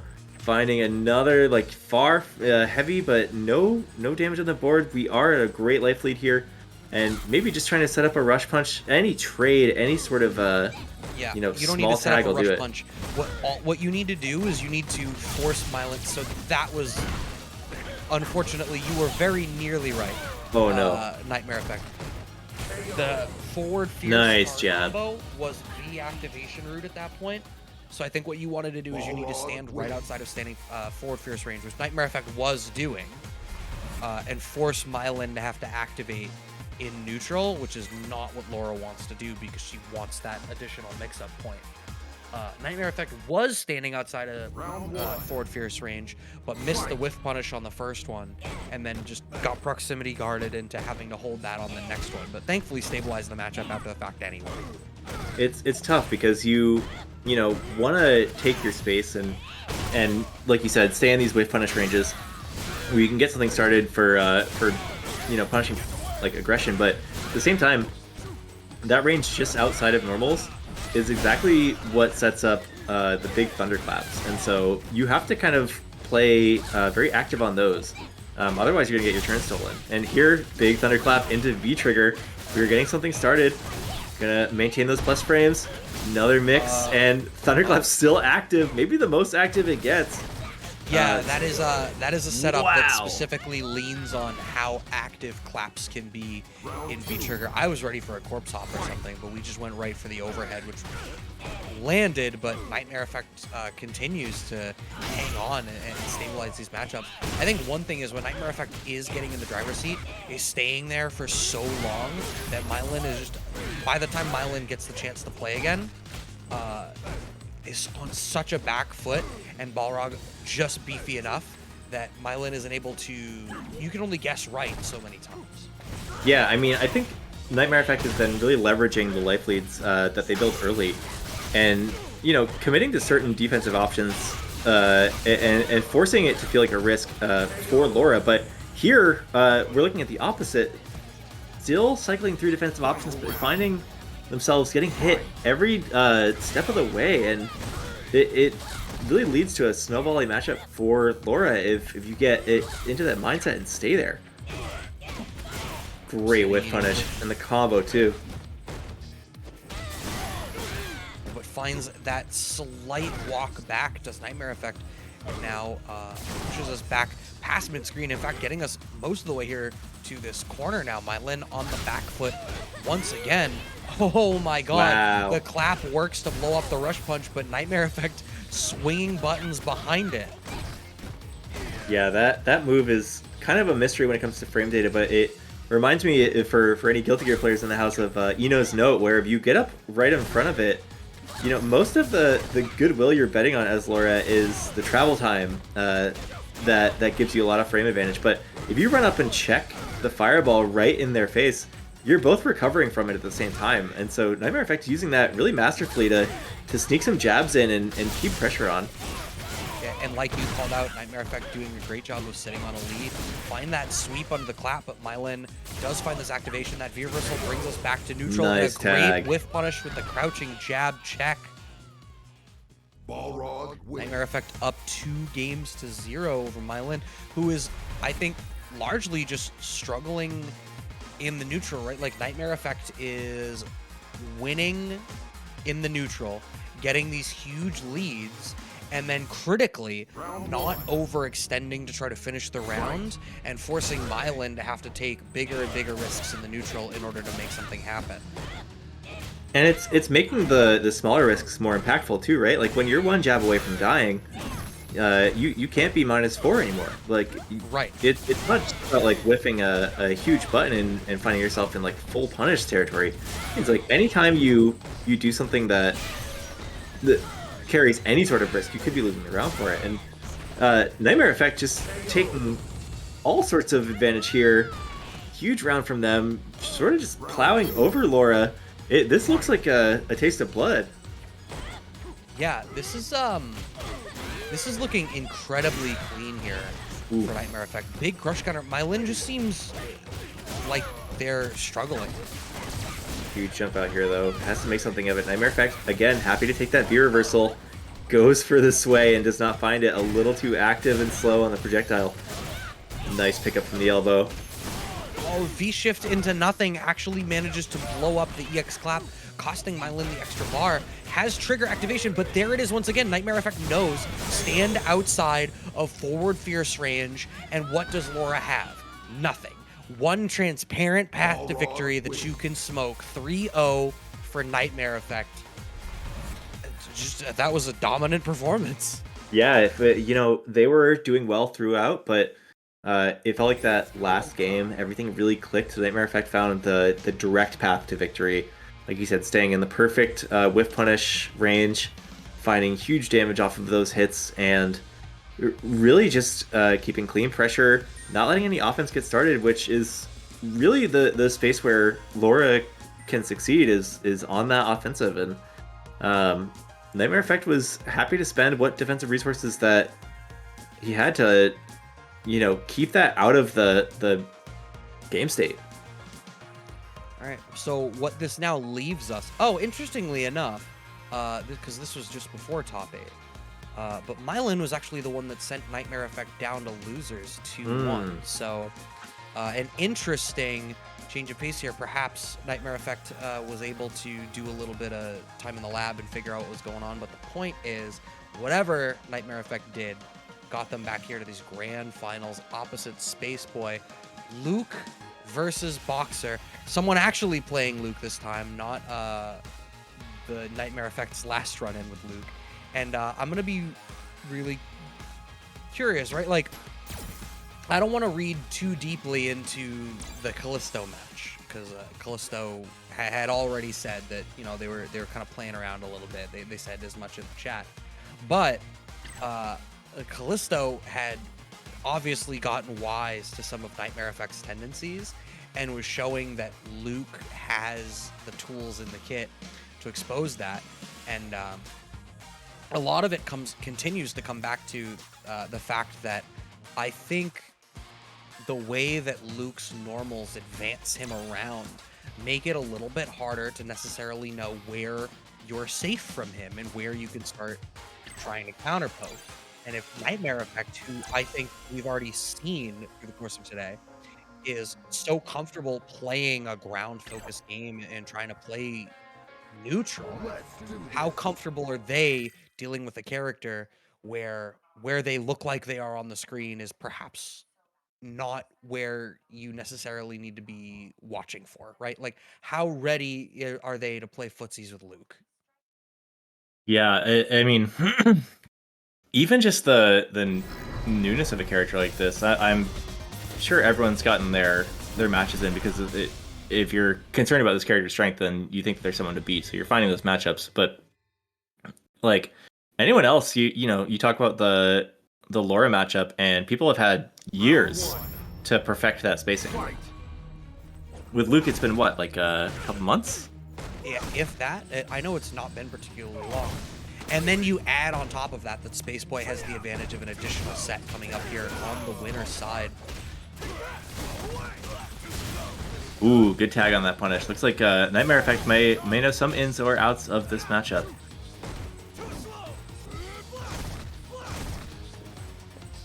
And we're looking at V-Skill 2, V-Trigger 2. So capitalizing on some defense, trying to maintain that frame advantage in neutral with those charged sway forwards, but hasn't really had an opportunity to load one up yet.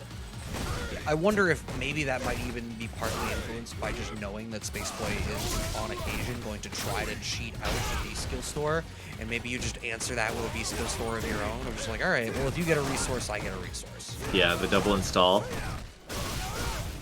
This man is swinging!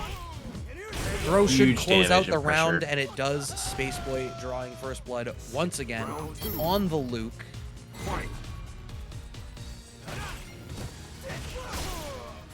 Go forward check into the fireball works. Turnaround punch blocked. The shimmy. SpaceBoy walks out of Nightmare Effect's own shimmy. Nightmare Effect sitting fully loaded in this corner. The respect has to spend the V reversal. We talk so much about Nightmare Effect's ability to sit on a life lead, but being forced to sit on a life deficit here, holding a lot of resources, but trying to climb into this matchup and find a way to even up those life bars up top. Spends all of the meter, builds just one more, but gonna get tagged in neutral on the reverse, and SpaceBoy capitalizing, going to seal that game up. Luke wins.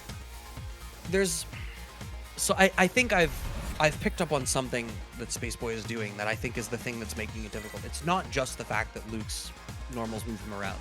Look at the number of times that SpaceBoy is doing like a crouching jab or something into standing strong, which advances him forward, and then his low forward check catches somebody walking back. Because I feel like after so long of playing this game, there's sort of an expectation that after you block 2 or 3 normals that you're far enough out that you can kind of walk back and reset to neutral, right? Yeah. Or just watch for someone else to be walking. What's happening is Luke's offense is structured in such a way where, like, he really can stick on top of you in a way that you're not necessarily quite so prepared for. Turnaround punch gets past things. Luke does have the Popeye arms. Look at these low forward checks. Nightmare Effect being a little bit more patient this time. It does seem to be paying off, in bits and pieces here. Chip damage does rack up, but one big hit from SpaceBoy going to even up the life, give him the lead. And immediately we're in that corner. Talked about the corner carry earlier. Huge advantage state situation for SpaceBoy. We're going to maintain this corner pressure, and with only a little bit of life left, even a throw would cause a lot of trouble for Nightmare Effect, but they've got the reversal, and now we find SpaceBoy in the corner. V-reversal going to keep him there. Couple of checks, just trying to find something. Fireball's coming out, just a little bit more damage will do it. Right back to these fireballs. There's still so much gray life. Jump in. That's a huge cash out. Nightmare Effect finds the air. And you know what's critical here is SpaceBoy had, when we saw their winners finals and winners side top 8 match, had an immaculate anti-air game.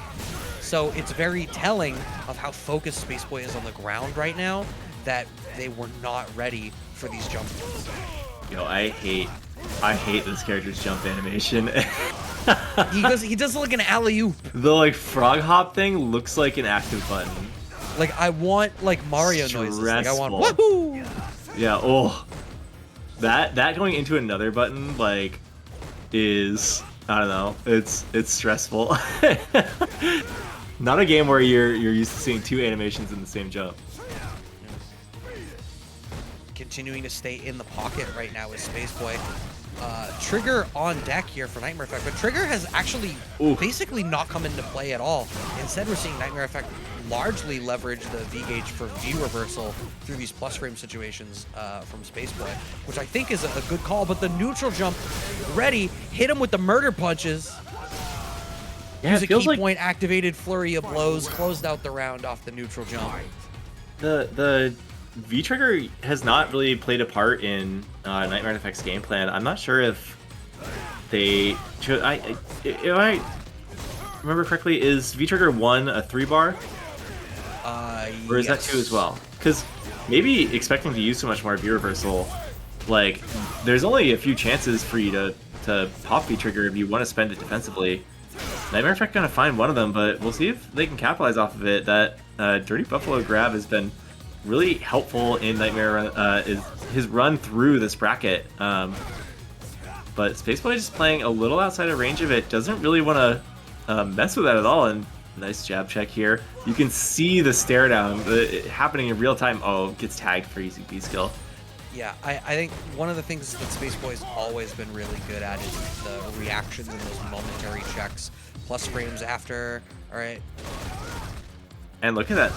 That whole V-Trigger just wasted, ultimately. Like, it was popped, it was threatened, but it didn't really gain anything for Nightmare. And now, 20 seconds later, we're sitting on a huge life lead for SpaceBoy, which he's willing to hold here. And no V resources for Nightmare Effect. Yeah, you could see SpaceBoy was in this spot of like, if they do anything crazy, I'm going to hit a button and blow them up.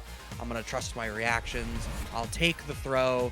The throw is probably going to be loaded behind a dash or a walk down that I can check with a low short or a low forward. And if I get the opportunity, I can chip kill with CA. Yeah, that was coming into play very quickly. Yeah, I mean, that was a great spot to sit on your laurels. 2 games up here for SpaceBoy. As we go back into the lobby, does Nightmare Effect have another character? I don't know. I've only ever seen Balrog come from Nightmare Effect, and I think that Balrog is capable in this matchup. It didn't seem like the character was suffering too much in the interplay, but SpaceBoy just kind of set the tone through and through. It was slowing it down when they wanted to, and ultimately just getting the most out of the situations, and it forced Nightmare Effect to, I guess, play out of his comfort zone. Like, the matches that we saw Nightmare finding success in earlier were all very measured, very calm, and they were on the back foot, but in a way that was like very controlling, very defensive, and like measured. And in this, it just felt like SpaceBoy's daring them to approach. Yeah, you know what it is? I think it's in the last games, Nightmare Effect was in the back, but it was a choice. Mm-hmm. In this one, the choice has been put upon them. Yeah. All right. Okay. 2 games up still for SpaceBoy. It looks like we're seeing the loadout change on the side of Nightmare Effect. Skill and Trigger 1 this time. Skill 2 didn't come into effect at all. And we only saw the Trigger 2 come out one time. I think there is the possibility Trigger 1 gives you more opportunity to cash out on some errant pokes. And, I mean, I don't know how much Skill 1 is going to come into play to deal with fireballs, but it's a choice to generate some mix-ups. But first, you got to be able to play the overhead just shy of stun. There's the trigger activation. Where's the reset point? And is SpaceBoy churning? SpaceBoy was not churning. Yeah, certainly getting a little bit more out of V-Trigger 1 thus far.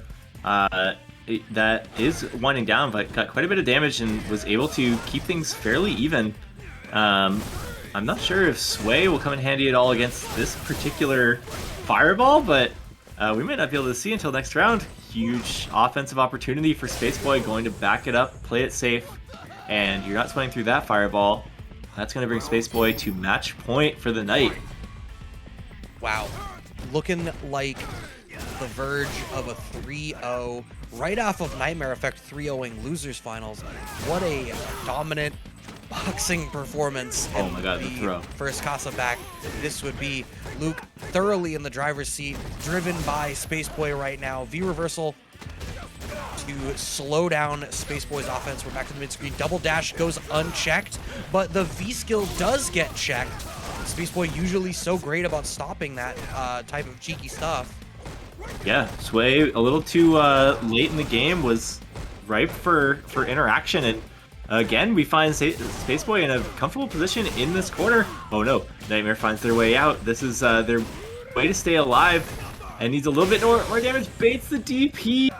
So important for reversing this set. If Nightmare wants to climb out of this this game deficit, that is a really good way to start it. This is still tournament point for SpaceBoy. Rush punch works out. Yeah, finding a few clean hits. You know, not doubling down on that momentum. I think a wise choice given the circumstances. You want to play it safe. That being said, SpaceBoy very comfortable in that space with Nightmare Effect, able to play space, garner some advantage, cash out some of those bars, and take the chip. Nightmare Effect goes for the back throw, tries to is that a keep sweep? his corner position. Oh wow, the falling limb actually. Oh, nice that's jumping. Interesting. That was Nightmare Effect. That was like anti-boxer stuff. The neutral jump and falling with the neutral jump limb to displace yourself vertically rather than horizontally is something that you do a lot against like Boxer and Dictator and other characters that are very influential in the horizontal ground game.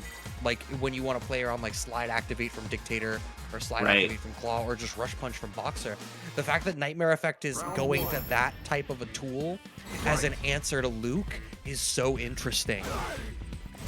We'll see if they're able to find some more you know, distance to gain from that. Like to use those tools that are potentially used against you, you know, in other matchups. To be really wise, you say like, okay, like I've learned this through my own like minor failures, and it's coming into play. It's a really nice thing to be able to quantify. All right, big damage from the V trigger here. So look at another one on deck. Oh, stops blocking. And paying for it too. Don't want to block. Oh, never block. Great. Throwing some minor booms. Popeye arms are on deck. Blocks a really important rush punch. Trying to maintain this round. And the plus frames, but no jab out from Nightmare Effect off of a jab too. Really gutsy. Yeah, and now sitting on that life lead in the spot where Nightmare Effect has been playing so well, forcing their opponent to have to make a call. Look at the stare Look down. at the stare down. Sitting, wondering. Oh, in the overhead! That is what you do when you find this stare down situation. You gotta do something gnarly, and of course, Nightmare Effect responds with the empty sway into low. It wasn't even just empty sway, it was like a turnaround punch into empty sway into low. Man skated across half the screen like he was playing Kolin. Inside of us are two wolves. There's the one that wants to down back for 35 seconds while you know, look for that timeout W. And there's the one that wants to double dash DP in your opponent's face to just take that last chunk of life. Which one do you let burn all your rank points? SpaceBoy at a slight life lead here, but down the round deficit here. You can see Nightmare Effect is picking the spot on the screen to stand a little bit differently, and it is making SpaceBoy have to walk forward into a range where Nightmare Effect is able to counterpoke. It's like what I was talking about where SpaceBoy was structuring the offense, that standing strong brought them that extra little bit forward. Nightmare Effect is now ensuring that they stand in a way that nullifies that or counterpoke to keep SpaceBoy from being able to just do it freely. Trigger activation into throw. That throw should... Almost no, just barely doesn't kill. Oh, happy to see that crush counter. This is the one way in.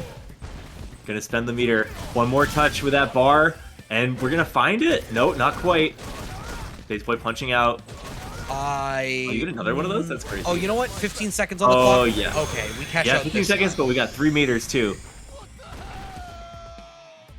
That was my gut. I was ready for the chip kill to come previously, but I guess I wasn't ready. Wow, dash forward throw, catches the dash straight. Nice tag. SpaceBoy on tournament point once again, and off to a much stronger start this round than we had seen in the last couple of rounds, since Nightmare Effect seems to have gotten wise to what they need to do with Luke here. Oh, huge jump in. Nope, gets blocked. Good stuff. They're playing such a close Footsies game, but then the big overhead comes out. DP to respond, and this is going to be a lot of damage. Not quite enough.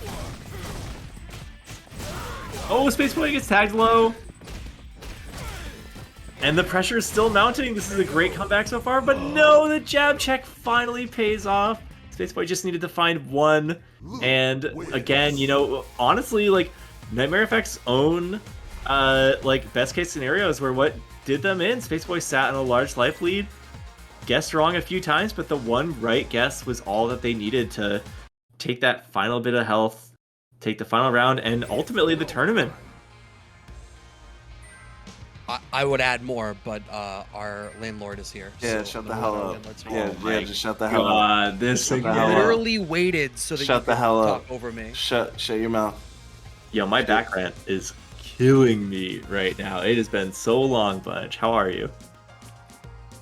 You know, it's only fitting that we kick off Casa with a New York win. Shout outs to SpaceBoy, New York's very own. God damn, thank God. SpaceBoy coming through. 'Cause Lord knows I would not let anybody from fucking anywhere else but New York win the first Casa. Thank God. I love you, SpaceBoy. Yeah, we're gonna get you a New York driver's license and everything. Don't worry.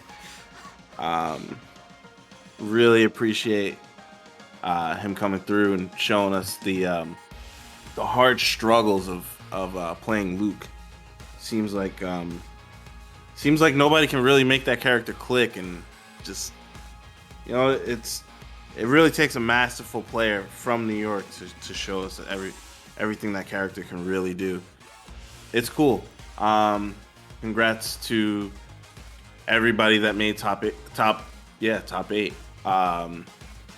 What was it? Nightmare Effect, Mailyn, Prophet, a few other people. Thank you everybody for entering. Thank you to my commentators, Hizzle, Doctor, Brad, Dormancy. Shout outs to our newest streamer, Mikey. He had quite an evening tonight, so please make sure you give it up to him. He muscled through, made shit happen. And shout outs Dan, shout outs Dink, shout outs Dom, shout outs the whole Casa crew, shout outs Monkey Business, shout outs Emily. We back as fuck. Shout outs Wheel. Did I miss anybody? I think that's everybody. You said a lot of names. You gonna shout You sound outs gracious. to bunch? Yeah, Why did you would say I- shout outs to bunch?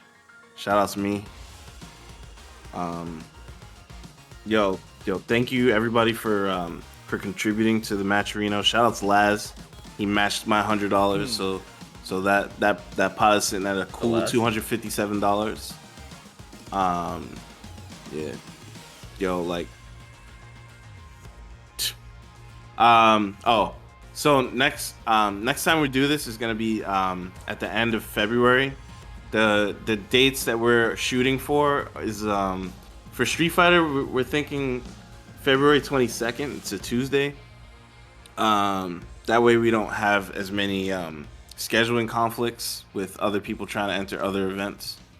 Our apologies to our friends over at other events.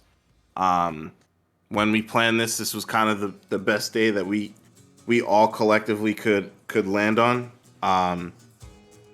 That's not an excuse. I probably should have made something happen, or I should have made my my intentions more clear. But I definitely want to work with people more so that this doesn't happen again. And yeah, like support your locals and shit. I love you people. I don't think I have anything else to say. I just love you guys. Love you too, bunch. Shut the hell up. Yeah, we love you, bro. Shut your mouth. I'll see you guys in February. Street Fighter, Strive, and third game. We'll be announcing it in like a week or so. I love you guys. Bye. All right. And with that, I've crawled out of the dungeon just to say thank you guys for tuning in to Casa. Do not forget, though, I have my own event coming up February 4th. No God, no neutral. We are back. We are in business. The same whole crew as always, you know. I got helping me out. Just want to say, be sure to join my event at !Discord if you guys want to join the Discord and get all the event information. But yeah, with that, I just want to say thank you guys for watching. Shout outs to all the commentators. Y'all killed it tonight. Shout outs to all the players. Y'all played fucking great. And yeah, I think that's. And oh yeah, shout outs to the bunch obviously for letting me jump on the Casa team. None but big moves from here on out. Yeah, thank you for streaming, bro. Hey, no problem. Y'all got anything else to say, or am I gonna cut it? If any of y'all are going to Frosty's, I'll see you over there. I gotta catch a flight at like 9 something. But I'm gonna be out there playing some anime games. Might do a commentary block. We'll see. I gotta wait for some some questionable options to come through, but I might be out there. Until then, and after then, you can follow me at Normancy207. I do commentary for Casa and a handful of other online events, mostly in more of like the Guilty Gear space. But it's been a lot of fun to watch some Street Fighter, and you guys playing at the highest level, giving me these fringe character picks. It's nice to see the game played at the that appreciation level. I think that as these games get older, people find the characters that they think are fun and make them work, and you see like 3S Alex come out of the woodwork, and Slay and Street Fighter 4, everyone finds their main and really leans in. I think that's happening with this game. So thank you for bringing the diverse cast out here. Brad, thank you for co-coms. Always a pleasure. Always. Yeah, I mean, I could go off on a bunch of stuff, but it's late and people are tired, so I'll just say I'm Brad. You can find me at its_BradM on Twitter. I do Casa, I do ECT, and right now I'm gonna go and walk my dog and let everybody go home and go to sleep because it's 12:30 in the morning Eastern time. Bet. Good night, everybody. Sounds awesome. Good night, y'all. I am gonna go get some food. So have a good night, boys.